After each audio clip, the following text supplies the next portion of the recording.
Punjabi radio USA ਸੁਣ ਰਹੇ ਸਾਰੇ ਹੀ ਮਾਣਯੋਗ ਅਤੇ ਸਤਿਕਾਰਤ ਸਰੋਤਿਆਂ ਨੂੰ ਬਹੁਤ ਹੀ ਪਿਆਰ ਸਤਿਕਾਰ ਸਹਿਤ ਦੋਨੋਂ ਅੱਜ ਜੋੜ ਕੇ ਨਿੱਕੀ ਜਿਹੀ ਸਤਿ ਸ੍ਰੀ ਅਕਾਲ ਸਭ ਨੂੰ ਜੀ ਨੂੰ ਆਖਦੇ ਹਾਂ। ਸੋ ਤੇ ਪ੍ਰੋਗਰਾਮ ਦੇ ਵਿੱਚ ਆਪ ਸਭ ਦਾ ਨਿੱਘਾ ਸਵਾਗਤ ਕਰਦੇ ਹਾਂ। ਪ੍ਰੋਗਰਾਮ ਖਬਰ 'ਤੇ ਨਜ਼ਰ ਲੈ ਕੇ ਹਾਜ਼ਰ ਹੋ ਚੁੱਕੇ ਹਾਂ। ਮੇਰੇ ਨਾਲ ਇਸ ਟਾਈਮ ਪ੍ਰੋਗਰਾਮ ਖਬਰ 'ਤੇ ਨਜ਼ਰ ਦੇ ਵਿੱਚ ਜੁੜ ਚੁੱਕੇ ਨੇ ਮਿੰਟੂ ਗੁਰੂਸਰੀਆ ਜੀ ਮਲੋਟ ਸਟੂਡੀਓਜ਼ ਤੋਂ। ਮਿੰਟੂ ਜੀ ਨਿੱਘੀ ਜੀ ਆਇਆਂ ਨੂੰ ਪਿਆਰ ਭਰੀ ਸਤਿ ਸ੍ਰੀ ਅਕਾਲ ਜੀ। ਸ਼ੁਕਰੀਆ ਜੀ, ਸਾਰਿਆਂ ਨੂੰ ਸਤਿ ਸ਼੍ਰੀ ਅਕਾਲ। ਸਾਡੇ ਅੱਜ ਦੇ ਪ੍ਰੋਗਰਾਮ ਖਬਰ 'ਤੇ ਨਜ਼ਰ ਉਸ ਨੂੰ ਸਪੋਂਸਰ ਕਰਦੇ ਨੇ ਖਾਲਸਾ ਇੰਸ਼ੋਰੈਂਸ ਏਜੰਸੀ ਵਾਲੇ, ਜਿਨ੍ਹਾਂ ਦੇ ਕੋਲੋਂ ਤੁਸੀਂ ਹਰ ਇੱਕ ਤਰੀਕੇ ਦੀ ਇੰਸ਼ੋਰੈਂਸ ਕਰਵਾ ਸਕਦੇ ਹੋ। ਇੰਸ਼ੋਰੈਂਸ ਬਾਰੇ ਪਤਾ ਕਰਨ ਲਈ ਕਾਲ ਕਰੋ ਨੰਬਰ 408-272-2500 ਦੇ ਉੱਤੇ। ਇਸ ਦੇ ਨਾਲ ਕ੍ਰਿਸ਼ਨ ਧਨੋਤਾ ਜੀ ਯੂਨੀਵਰਸਿਟੀ ਤੋਂ, ਬਚਿੱਤਰ ਸਿੰਘ ਚਾਹਲ ਫਰੈਜ਼ਨੋ ਤੋਂ, ਮਹਿੰਦਰ ਸਿੰਘ ਮਨਜੀਤ ਕੌਰ ਤੱਖਰ ਮੋਡੈਸਟੋ ਤੋਂ, ਜਸਪਾਲ ਸਿੰਘ ਸੈਕਰਾਮੈਂਟੋ ਤੋਂ, ਜੱਸੀ ਗਿੱਲ ਪਲੰਬਿੰਗ ਵਾਲੇ ਬੇਕਰਸਫੀਲਡ ਤੋਂ, ਪ੍ਰਿੰਸੀਪਲ ਅਵਤਾਰ ਸਿੰਘ ਪੰਨੂ ਬੇਕਰਸਫੀਲਡ ਤੋਂ, ਸਟੋਨ ਸਰਕਲ ਪਾਰਕ ਵਾਲੇ ਸਾਰੇ ਹੀ ਸੀਨੀਅਰ ਸਾਰੇ ਹੀ ਬਜ਼ੁਰਗ ਬੇਕਰਸਫੀਲਡ ਤੋਂ, ਜਗਤਾਰ ਸਿੰਘ ਅਨੰਦਪੁਰੀ ਯੂਨੀਅਨ ਸਿਟੀ ਤੋਂ, GN ਟਾਇਰ ਐਂਡ ਲੂਬ ਵਾਲੇ, ਜਿਨ੍ਹਾਂ ਦੇ ਕੋਲੋਂ ਤੁਸੀਂ truck wash, oil change, air ਬ੍ਰੇਕਾਂ ਦਾ ਕੰਮ ਕਰਵਾ ਸਕਦੇ ਹੋ। ਨਵੇਂ ਪੁਰਾਣੇ ਟਾਇਰ ਤੁਸੀਂ ਬਹੁਤ ਹੀ ਵਾਜਿਬ ਕੀਮਤਾਂ 'ਤੇ ਇਹਨਾਂ ਤੋਂ ਖਰੀਦ ਸਕਦੇ ਹੋ। ਇਹਨਾਂ ਦੀਆਂ 2 ਲੋਕੇਸ਼ਨਜ਼ ਹਨ, ਸੈਂਟਾਨੈਲਾ ਵਿੱਚ ਅਤੇ ਮਡੇਰਾ ਦੇ ਵਿੱਚ। ਹੋਰ ਜਾਣਕਾਰੀ ਲਈ ਕਾਲ ਕਰੋ ਨਿੰਮਾ ਸਹੋਤਾ ਹੁਣਾਂ ਨੂੰ ਨੰਬਰ 209-277-1013 2092771013 ਦੇ ਉੱਤੇ। ਅਤੇ ਅਸੀਂ ਇਹਨਾਂ ਸਾਰਿਆਂ ਦਾ ਬਹੁਤ ਬਹੁਤ ਧੰਨਵਾਦ ਕਰਦੇ ਹਾਂ। ਜੇਕਰ ਤੁਸੀਂ ਜਾਂ ਕੋਈ ਹੋਰ ਕਾਰੋਬਾਰ ਇਸ ਪ੍ਰੋਗਰਾਮ ਨੂੰ ਸਪੋਂਸਰ ਕਰਨਾ ਚਾਹੁੰਦੇ ਹੋ, ਸੰਪਰਕ ਕਰੋ ਨੰਬਰ 408-722-7698 ਦੇ ਉੱਤੇ। ਮਿੰਟੂ ਜੀ, ਗੱਲਬਾਤ ਦਾ ਸਿਲਸਿਲਾ ਸ਼ੁਰੂ ਕਰਦੇ ਹਾਂ। ਮੋਦੀ ਦੇ ਨਾਂ 'ਤੇ ਚੌਂਕ ਦਾ ਨਾਂ ਰੱਖਿਆ, ਵਿਰੋਧੀਆਂ ਨੇ ਗਾਟਾ ਲਾ ਦਿੱਤਾ। ਦੇਖੋ, ਇਹ ਘਟਨਾ ਹੈ ਨਾ ਜਿਹੜੀ ਇਹ ਬਿਹਾਰ ਦੇ ਵਿੱਚ ਸਾਹਮਣੇ ਆਈ ਹੈ। ਦਰਬੰਗਾ ਪਟਨਾ ਦੇ ਲਾਗੇ ਇੱਕ ਜ਼ਿਲ੍ਹਾ ਵਾ, ਉੱਥੇ ਨਾਲ ਕੋਈ ਪਿੰਡ ਲੱਗਦਾ ਸੀਗਾ। ਇੱਕ ਸੱਜਣ ਨਰਿੰਦਰ ਮੋਦੀ ਦਾ ਬੜਾ ਕੱਟੜ ਫੈਨ ਸੀਗਾ। ਉਹਨੇ 2 ਕੁ ਸਾਲ ਪਹਿਲਾਂ ਜਿਹੜਾ ਉੱਥੇ ਚੌਂਕ ਸੀ ਲਾਗਲਾ, ਉਸ ਚੌਂਕ ਦਾ ਨਾਂ ਨਰਿੰਦਰ ਮੋਦੀ ਦੇ ਨਾਂ ਤੇ ਰੱਖ ਦਿੱਤਾ ਤੇ ਉੱਤੇ ਉਹਦੀ ਫੋਟੋ ਵੀ ਲਾ ਦਿੱਤੀ ਮੋਦੀ ਸਾਹਿਬ ਦੀ। ਇਸ ਗੱਲ ਤੋਂ ਜਿਹੜੇ ਦੂਸਰੇ ਵਿਰੋਧੀ ਸੀਗੇ, ਯਾਨੀ ਦੂਸਰੇ ਸਿਆਸੀ ਸਮਰਥਕ ਕਹਿ ਲਓ, ਉਹ ਬੜੇ ਚਿੜੇ ਹੋਏ ਸੀਗੇ। ਹੁਣ ਦੱਸਦੇ ਆ ਕਿ ਕੱਲ ਇਹਦੇ ਘਰ ਤੇ ਹਮਲਾ ਹੋ ਗਿਆ ਅਚਾਨਕ। ਜੋ ਇਹ ਬਜ਼ੁਰਗ ਸੀਗਾ ਵੈਸੇ 60 ਸਾਲ ਦਾ, ਤਾਂ ਇਸ ਘਰ ਤੇ ਜਦੋਂ ਹਮਲਾ ਹੋਇਆ, ਭੀੜ ਲਾਠੀਆਂ, ਡੰਡੇ, ਗੰਡਾਸੇ, ਟਕੂਏ, ਜੋ ਵੀ ਹਥਿਆਰ ਹੁੰਦੇ ਲੈ ਕੇ ਇਹਨਾਂ ਦੇ ਘਰੇ ਪਹੁੰਚ ਗਈ। ਦੱਸਦੇ ਕਿ ਫਿਰ ਇਹਦਾ ਤਲਵਾਰ ਦੇ ਨਾਲ ਗਾਟਾ ਲਾ ਦਿੱਤਾ ਗਿਆ। ਔਰ ਇਹ ਰਾਤ ਜਿਹੜੀ ਸ਼ੁਰੂ ਹੋਈ ਸੀ, ਇਹ ਇਸੇ ਗੱਲ ਤੋਂ ਸ਼ੁਰੂ ਹੋਈ ਕਿ ਨਰਿੰਦਰ ਮੋਦੀ ਦਾ ਉਹਨੇ ਨਾਂ ਸੀਗਾ ਜਿਹੜਾ ਉਹ ਚੌਂਕ ਦੇ ਨਾਂ ਤੇ ਵਰਤ ਲਿਆ। ਹੁਣ ਕੁਛ ਲੋਕਾਂ ਤੇ FIR ਦਰਜ ਹੋ ਗਈ ਆ, ਕੁਛ ਗ੍ਰਿਫਤਾਰੀਆਂ ਵੀ ਦੱਸਦੇ ਹੋਈਆਂ ਨੇ।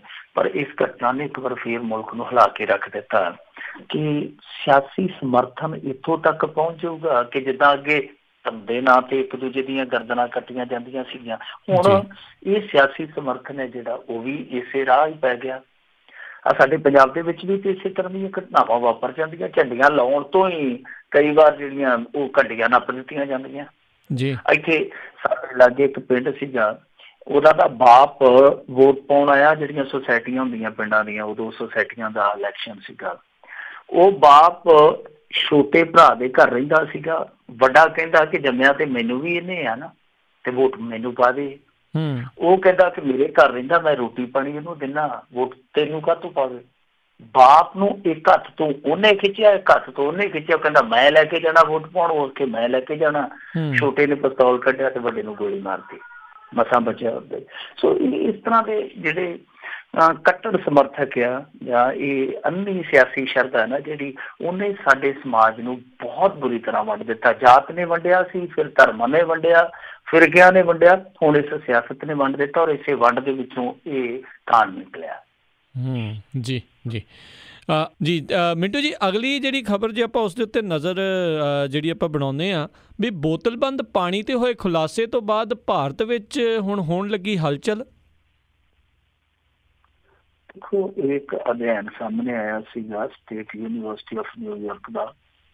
ਇਹਨਾਂ ਨੇ ਖੁਲਾਸਾ ਕੀਤਾ ਸੀਗਾ ਕਿ 11 ਅੱਡ-ਅੱਡ ਬ੍ਰਾਂਡਾਂ ਦੀਆਂ 259 ਬੋਤਲਾਂ ਦਾ ਪਾਣੀ ਅਸੀਂ ਪੜਤਾਲਿਆ। ਇਹਨਾਂ ਮਿਆਰੀ ਕੰਪਨੀਆਂ ਦਾ ਮਿਆਰੀ ਪਾਣੀ ਹੈ ਜਿਹੜਾ, ਉਹ ਵੀ ਮਿਆਰੀ ਨਹੀਂ ਹੈਗਾ। ਇਹਨਾਂ ਨੇ ਕਿਹਾ ਸੀਗਾ ਕਿ ਦੇਖੋ, ਜਿਹੜੀਆਂ ਕੰਪਨੀਆਂ ਜਿੱਦਾਂ ਬਿਸਲੇਰੀ ਆ ਜਾਂ ਐਕੁਆਫੀਨਾ, ਇਸ ਸਟੈਂਡਰਡ ਦੀਆਂ ਕੰਪਨੀਆਂ ਨੇ, ਇਸ ਮਿਆਰ ਦੀਆਂ ਕੰਪਨੀਆਂ ਨੇ, ਤਾਂ ਜਦੋਂ ਇਹ ਪੈਕੇਜਿੰਗ ਕਰਦੀਆਂ ਨੇ, ਜਦੋਂ ਇਹ ਬੋਤਲ ਸੀਲ ਕਰਦੀਆਂ ਨੇ, ਉਸ ਸਮੇਂ ਹੀ ਪਲਾਸਟਿਕ ਦੇ ਜਿਹੜੇ ਬਰੀਕ ਕਣ ਆ, ਕਿਸੇ ਬੋਤਲ ਦੇ ਵਿੱਚ 45,000 ਤੱਕ ਵੀ ਹੈਗੇ ਆ, ਕਿਸੇ 'ਚੋਂ 4500 ਤੱਕ ਵੀ ਹੈਗੇ ਆ। ਤਾਂ ਵੱਖ-ਵੱਖ ਮਾਤਰਾ 'ਚ ਉਹ ਪਲਾਸਟਿਕ ਦੇ ਮਹੀਨ ਕਣ ਜਿਹੜੇ ਆ ਪਾਣੀ 'ਚ ਘੁਲ ਜਾਂਦੇ ਆ। ਹੁਣ ਇਹ ਸਾਨੂੰ ਸਾਰਿਆਂ ਨੂੰ ਪਤਾ ਹੀ ਆ ਕਿ ਜਿਹੜੇ ਮਹੀਨ ਕਣ ਆ ਪਲਾਸਟਿਕ ਦੇ, ਜੇ ਉਹ ਸਰੀਰ 'ਚ ਲਗਾਤਾਰ ਜਾਂਦੇ ਰਹਿਣਗੇ ਤੇ ਫਿਰ ਕੈਂਸਰ ਦਾ ਜਨਮ ਹੋ ਜਾਂਦਾ ਜੀ। ਔਰ ਅਮਰੀਕਾ ਤੋਂ ਬਾਅਦ ਤੁਹਾਨੂੰ ਪਤਾ ਹੀ ਹੈ ਕਿ ਭਾਰਤ ਵੀ ਕੈਂਸਰ ਦੀ ਨਾਮੁਰਾਦ ਬਿਮਾਰੀ ਨਾਲ ਬਹੁਤ ਵੱਡਾ ਪੀੜਤ ਹੈ ਜੂਝਣ ਵਾਲਾ। ਹੁਣ ਇਹਨਾਂ ਕੰਪਨੀਆਂ ਬਾਰੇ ਜਿਹੜਾ ਇਹ ਖੁਲਾਸਾ ਹੋਇਆ, ਇਹਦੇ ਵਿੱਚ ਇਹ ਕੰਪਨੀਆਂ ਤੇ ਹੈਗੀਆਂ ਐਕਵਾ ਵਗੈਰਾ, ਬਿਸਲੇਰੀ ਵਗੈਰਾ, ਇੱਥੋਂ ਤੱਕ ਕਿ ਜਿਹੜਾ ਪਾਣੀ ਵਿਰਾਟ ਕੋਹਲੀ ਪੀਂਦਾ, ਉਹ ਕੰਪਨੀ ਆਪਣਾ ਪਾਣੀ ਦਾ ਜਿਹੜਾ ਭੰਡਾਰ ਇੱਥੇ ਲਿਆਉਂਦੀ ਹੈ ਉਹ ਬਹੁਤ ਥੋੜਾ ਵਿਕਦਾ ਇੰਡੀਆ 'ਚ, ਕਿਉਂਕਿ ਪਾਣੀ ਦੀ ਬੋਤਲ ਦੀ ਇੱਕ ਬੋਤਲ ਦੀ ਕੀਮਤ ਹੈ ਉਹ 650 ਰੁਪਈਆ। ਆਮ ਬੰਦਾ ਖਰੀਦ ਨਹੀਂ ਸਕਦਾ। ਹੁਣ ਉਹਦਾ ਵੀ ਇਹ ਜ਼ਿਕਰ ਆਇਆ ਹੈ ਕਿ ਉਹ ਕੰਪਨੀ ਦਾ ਪਾਣੀ ਵੀ ਹੈ ਜਿਹੜਾ ਉਹ ਪਲਾਸਟਿਕ ਦੇ ਕਣਾਂ ਤੋਂ ਅਛੂਤਾ ਨਹੀਂ ਹੈਗਾ, ਉਹ ਵੀ ਪਲਾਸਟਿਕ ਦੇ ਕਣਾਂ ਵਾਲਾ ਹੀ ਹੈ। ਯਾਨੀ ਜਿਹੜੀ ਬੋਤਲ 650 ਰੁਪਈਏ ਦੀ ਹੈ, ਬਾਕੀ ਬੋਤਲਾਂ ਜਿੱਦਾਂ 15-20 ਦੀਆਂ, ਤਾਂ 650 ਵਾਲੀ ਦੀ ਜਿਹੜੀ ਹੈ ਉਹ ਪਾਣੀ ਦੀ ਬੋਤਲ ਸੁਰੱਖਿਅਤ ਨਹੀਂ। ਤੇ ਜੇ ਵਿਰਾਟ ਕੋਹਲੀ ਵਾਲਾ ਪਾਣੀ ਸੁਰੱਖਿਅਤ ਨਹੀਂ ਤੇ ਇੱਥੇ ਜਿਹੜਾ ਵਿਚਾਰਾ ਸਧਾਰਨ ਬੰਦਾ ਜਿਹੜਾ ਨਲਕਿਆਂ ਤੋਂ ਟੂਟੀਆਂ ਤੋਂ ਪੀਣ ਵਾਲਾ, ਫਿਰ ਉਹਦਾ ਪਾਣੀ ਸੁਰੱਖਿਅਤ ਕਿੱਥੇ ਹੋਣਾ। ਹੁਣ ਦੂਜੀ ਇੱਕ ਚੀਜ਼ ਹੋਰ ਵੀ ਆ, ਸਾਡੀ ਸਰਕਾਰ ਨੇ ਕੱਲ੍ਹ ਐਲਾਨ ਕੀਤਾ ਕਿ ਅਸੀਂ ਜਾਂਚ ਪੜਤਾਲ ਕਰਵਾਵਾਂਗੇ। ਹੁਣ ਜਾਂਚ ਪੜਤਾਲ ਤੇ ਹੋਈ ਪਈ ਆ, ਤੁਸੀਂ ਜਾਂਚ ਪੜਤਾਲ ਕਰਵਾਓਗੇ, ਉਹਦੇ 'ਚ ਵੀ ਇਹ ਖੁਲਾਸਾ ਹੋ ਜਾਊਗਾ, ਥੋੜਾ ਬਹੁਤਾ ਫਰਕ ਪੈਣਾ, ਪਰ ਤੁਸੀਂ ਕਰੋਗੇ ਕੀ? ਤੁਹਾਡੇ ਤੇ ਇੱਥੇ ਹਾਲ ਇਹ ਆ ਕਿ ਸਟੇਸ਼ਨ ਮਾਰਕਾ ਪਾਣੀ ਵੀ ਵਿਕੀ ਜਾਂਦਾ। ਹੁਣ ਕਈ ਸੱਜਣ ਪੁੱਛਣਗੇ ਕਿ ਸਟੇਸ਼ਨ ਮਾਰਕਾ ਕਿਹੜਾ ਬ੍ਰਾਂਡ ਆ? ਤਾਂ ਸਟੇਸ਼ਨ ਮਾਰਕਾ ਬ੍ਰਾਂਡ ਇਹ ਆ ਕਿ ਕਈ ਵੀਡੀਓ ਇਸ ਤਰ੍ਹਾਂ ਦੀਆਂ ਸਾਡੇ ਇੰਡੀਆ 'ਚ ਵਾਇਰਲ ਹੋ ਚੁੱਕੀਆਂ, ਜਿਨ੍ਹਾਂ 'ਚ ਉਹ ਜਿਹੜੇ ਸਟੇਸ਼ਨ ਤੇ ਨਲ ਲੱਗੇ ਹੁੰਦੇ ਆ, ਜਨਤਕ ਟੂਟੀਆਂ ਲੱਗੀਆਂ ਹੁੰਦੀਆਂ, ਉੱਥੋਂ ਹੀ ਪਾਣੀ ਭਰਿਆ ਜਾਂਦਾ, ਉੱਥੇ ਹੀ ਸੀਲ ਕਰ ਦਿੱਤਾ ਜਾਂਦਾ ਔਰ ਉੱਥੇ ਹੀ ਲੋਕਾਂ ਨੂੰ ਵੇਚ ਦਿੱਤਾ ਜਾਂਦਾ ਹੈ। ਰੇਲਾਂ ਦਾ ਵੀ ਇਹੋ ਹਾਲ ਆ, ਅੰਦਰ ਜੇ ਖਾਣੇ ਦੀ ਸੁਵਿਧਾ ਦਿੰਦੇ ਆ ਤੇ ਉਸ ਸੁਵਿਧਾ ਦੇ ਵਿੱਚ ਵੀ ਹੁਣ ਤੱਕ ਇਹਨਾਂ ਤੋਂ ਇਹ ਰੋਕਥਾਮ ਨਹੀਂ ਹੋਈ ਕਿ ਜਿਹੜੇ ਖਾਣੇ ਬਣਾਉਣ ਵਾਲੇ ਰਸੋਈਏ ਆ ਉਹ ਉੱਥੇ ਕਿਸ ਤਰ੍ਹਾਂ ਦਾ ਕੰਮ ਕਰਦੇ ਆ। ਤੁਹਾਨੂੰ ਯਾਦ ਹੋਣਾ ਪਿੱਛੇ ਜੇ ਇੱਕ ਯਾਤਰੀ ਨੇ ਵੀਡੀਓ ਬਣਾ ਲਈ ਔਰ ਉਸ ਵੀਡੀਓ ਦੇ ਵਿੱਚ ਕੀ ਸੀ ਕਿ ਜਿਹੜੀ ਉੱਥੋਂ ਦੀ ਰਸੋਈ ਸੀਗੀ ਟ੍ਰੇਨ ਦੀ, ਤਾਂ ਉਹਦੇ ਵਿੱਚ ਜਿਹੜਾ ਆਟਾ ਗੁੰਨਿਆ ਜਾ ਰਿਹਾ ਸੀ, ਮੈਦਾ ਜਿਹੜਾ ਉਹ ਗੁੰਨਿਆ ਜਾ ਰਿਹਾ ਸੀਗਾ, ਉਹ ਪੈਰਾਂ ਨਾਲ ਗੁੰਨਿਆ ਜਾ ਰਿਹਾ ਸੀਗਾ। ਸੋ ਇਸ ਤਰ੍ਹਾਂ ਦਾ ਸਾਰਾ ਕੁਛ ਹਾਲੇ ਚੱਲੀ ਜਾਂਦਾ, ਕੋਈ ਰੋਕਥਾਮ ਨਹੀਂ ਹੈ। ਪਾਣੀ ਜ਼ਹਿਰੀਲਾ, ਪਾਣੀ ਪਲਾਸਟਿਕ ਸ਼ੁਰਾ ਹੋਣਾ, ਇਹ ਸਭ ਕੁਛ ਰੋਕਿਆ ਜਾਊਗਾ। ਤੇ ਐਵੇਂ ਬਸ ਇੱਕ ਫਾਰਮੈਲਿਟੀ ਆ, ਪਰ ਸਭ ਤੋਂ ਵੱਡੀ ਗੱਲ ਇਹ ਹੈ ਕਿ ਹੁਣ ਜਿਹੜੇ ਪਿਊਰੀਫਾਈਡ ਆ ਉਹ ਵੀ ਪਲਾਸਟਿਕ ਦੇ ਆ ਤੇ ਉਹ ਵੀ ਇੱਕ ਖਤਰਾ ਰਹੇਗਾ। ਫਿਰ ਜੇ ਆਪਾਂ ਆਮ ਜਨ ਸਧਾਰਨ ਦੇਖੀਏ ਤੇ ਉਹਦੇ ਕੋਲ ਤੇ ਪਾਣੀ ਦੀ ਕੋਈ ਸੁਵਿਧਾ ਹੀ ਹੈ ਨਹੀਂ, ਕਿਉਂਕਿ ਹਰੇਕ ਵਾਰੀ ਉਹਨੂੰ ਪਿਆਸ ਲੱਗੇ ਤੇ 20-25 ਦੀ ਬੋਤਲ ਖਰੀਦ ਲਵੇ, ਐਸਾ ਉਹਦੇ ਲਈ ਸੰਭਵ ਨਹੀਂ ਹੈ। ਤੇ ਉਹਦੇ ਕੋਲ ਆਪਸ਼ਨ ਧਰਤੀ ਹੇਠਲਾ ਪਾਣੀ ਹੈ। ਜਿੱਦਾਂ ਹੁਣ ਪੰਜਾਬ ਦੀ ਬਹੁਤ ਸਾਰੀ ਜਨਤਾ ਜਿਹੜੀ ਉਹ ਜ਼ਹਿਰੀਲਾ ਰਸਾਇਣ ਯੁਕਤ ਪਾਣੀ ਪੀਤੀ ਜਾਂਦੀ ਹੈ। ਸੋ ਸਭ ਤੋਂ ਵੱਡੀ ਗੱਲ ਇਹ ਹੈ ਕਿ ਬੋਤਲ ਬੰਦ ਪਾਣੀ ਦੀ ਨੌਬਤ ਆਉਣੀ ਨਹੀਂ ਚਾਹੀਦੀ। ਸਰਕਾਰ ਆਪਣੇ ਪੱਧਰ ਤੇ ਇਸ ਬੁਨਿਆਦੀ ਸਹੂਲਤ ਨੂੰ ਪ੍ਰੋਵਾਈਡ ਕਰਵਾਵੇ, ਪਰ ਰੋਣਾ ਇਸ ਗੱਲ ਦਾ ਕਿ ਇਹ ਬਾਜ਼ਾਰ ਹੈ ਇੱਕ, ਇੱਥੇ ਵੀ ਵੱਡੇ ਵੱਡੇ ਕਾਰਪੋਰੇਟ ਘਰਾਣੇ ਆ ਜਿਹੜੇ ਕਮਾਈ ਕਰਨ ਲਈ ਪਲੇਅਰ ਬਣ ਕੇ ਉਤਰੇ ਹੋਏ ਮੈਦਾਨ 'ਚ। ਔਰ ਇੰਡੀਆ ਦੇ ਵਿੱਚ ਇਹ ਬਾਜ਼ਾਰ ਏਡਾ ਮੋਖਲਾ ਹੋ ਗਿਆ ਕਿ 2016 'ਚ ਇਹਦੀ ਜਿਹੜੀ ਬਾਜ਼ਾਰੀ ਵੈਲਿਊ ਸੀਗੀ ਉਹ 718 ਕਰੋੜ ਰੁਪਏ ਦੀ ਪਹੁੰਚ ਚੁੱਕੀ ਸੀ। ਹੁਣ ਤੇ ਇਹ ਹੋਰ ਵੀ ਵੱਧ ਗਿਆ ਹੋਏਗਾ। ਸੋ ਇਸ ਪਾਣੀ ਦੇ ਬਾਜ਼ਾਰ ਨੇ ਜ਼ਿੰਦਗੀ ਜਿਹੜੀ ਹੈ ਉਹ ਬਹੁਤ ਸਸਤੀ ਕੀਤੀ। ਉੱਦਾਂ ਵੀ ਅੱਜ ਕੱਲ੍ਹ ਇੱਥੇ ਹਾਲ ਜਿਹੜਾ ਬਣਿਆ ਪਿਆ, ਜਿਸ ਤਰ੍ਹਾਂ ਦੀਆਂ ਆਪਾਂ ਖਬਰਾਂ ਸੁਣਦੇ ਹਾਂ ਕਿ ਜਿਹੜਾ ਖੂਨ ਆ, ਖੂਨ ਬਿਸਲੇਰੀ ਦੀ ਬੋਤਲ ਨਾਲੋਂ ਕਿਤੇ ਸਸਤਾ ਹੈ। ਜੀ ਜੀ, ਅਗਲੀ ਜਿਹੜੀ ਆਪਾਂ ਮਿੰਟੂ ਜੀ ਗੱਲ ਕਰਦੇ ਹਾਂ, ਇਸ ਦੇ ਵਿੱਚ ਭਾਰਤ ਦੇ ਵਿੱਚ ਪਹਿਲੀ ਵਾਰ ਗਊ ਹੱਤਿਆ ਦੀ ਆੜ ਦੇ ਵਿੱਚ ਹੋਏ ਕਤਲ ਦੀ ਸੁਣਵਾਈ ਦੇ ਵਿੱਚ ਜਿਹੜੀ ਸੁਣਾਈ ਜਾਊਗੀ ਸਜ਼ਾ। ਦੇਖੋ, ਇਹ ਮਾਮਲਾ ਝਾਰਖੰਡ ਦਾ ਆ ਜੀ। ਉੱਥੋਂ ਇੱਕ ਵੀਡੀਓ ਆਈ ਸੀਗੀ, ਜਿਨ੍ਹਾਂ ਨੇ ਵੇਖੀ ਹੋਊਗੀ ਸ਼ਾਇਦ ਉਹਨਾਂ ਨੂੰ ਯਾਦ ਆ ਜਾਊਗਾ, 2017 ਦੀ ਇਹ ਗੱਲ ਆ। ਤਾਂ ਜੂਨ ਦਾ ਮਹੀਨਾ ਸੀਗਾ, ਇੱਕ ਵੈਨ ਜਾਈ ਜਾਂਦੀ ਸੀਗੀ, ਉਹਨੂੰ ਰੋਕਿਆ ਜਾਂਦਾ, ਫਿਰ ਉਹ ਵੈਨ ਚਾਲਕ ਬਾਹਰ ਖਿੱਚਿਆ ਜਾਂਦਾ, ਉਹਨੂੰ ਕੁੱਟਿਆ ਜਾਂਦਾ, ਫਿਰ ਉਹਦੀ ਵੈਨ ਨੂੰ ਅੱਗ ਲਾ ਦਿੱਤੀ ਜਾਂਦੀ ਆ। ਕੁੱਟ ਕੇ ਉਹ ਬੰਦਾ ਜਿਹਦਾ ਨਾਮ ਸੀ ਅਸਗਰ ਇੰਸਾਰੀ ਮਾਰ ਦਿੱਤਾ ਜਾਂਦਾ ਜੀ। ਉਹ ਬੰਦਾ ਦੱਸਿਆ ਜਾਂਦਾ ਸੀਗਾ ਕਿ ਕੋਈ ਮਾਸ ਲੈ ਕੇ ਜਾ ਰਿਹਾ ਸੀਗਾ, 2 ਕੁਇੰਟਲ ਮਾਸ ਉਹਦੀ ਵੈਨ ਦੇ ਵਿੱਚ ਸੀਗਾ। ਬਾਅਦ ਦੇ ਵਿੱਚ ਖੁਲਾਸਾ ਹੋਇਆ ਕਿ ਇਹ ਜਿਹੜਾ ਮਾਸ ਸੀਗਾ ਬਾਅਦ ਦੇ ਵਿੱਚ ਰੱਖਿਆ ਗਿਆ, ਮਤਲਬ ਕਿ ਉਹਨੂੰ ਕੁੱਟਮਾਰ ਕਰਨ ਤੋਂ ਬਾਅਦ ਰੱਖਿਆ ਗਿਆ। ਹੁਣ ਪਤਾ ਨਹੀਂ ਸੱਚ ਕੀ ਹੈ ਕਿ ਮਾਸ ਉਹਦੇ ਕੋਲ ਪਹਿਲਾਂ ਸੀ ਜਾਂ ਬਾਅਦ ਦੇ ਵਿੱਚ ਰੱਖਿਆ ਗਿਆ। ਇਹ ਸਾਰੀਆਂ ਕਹਾਣੀਆਂ ਨੇ।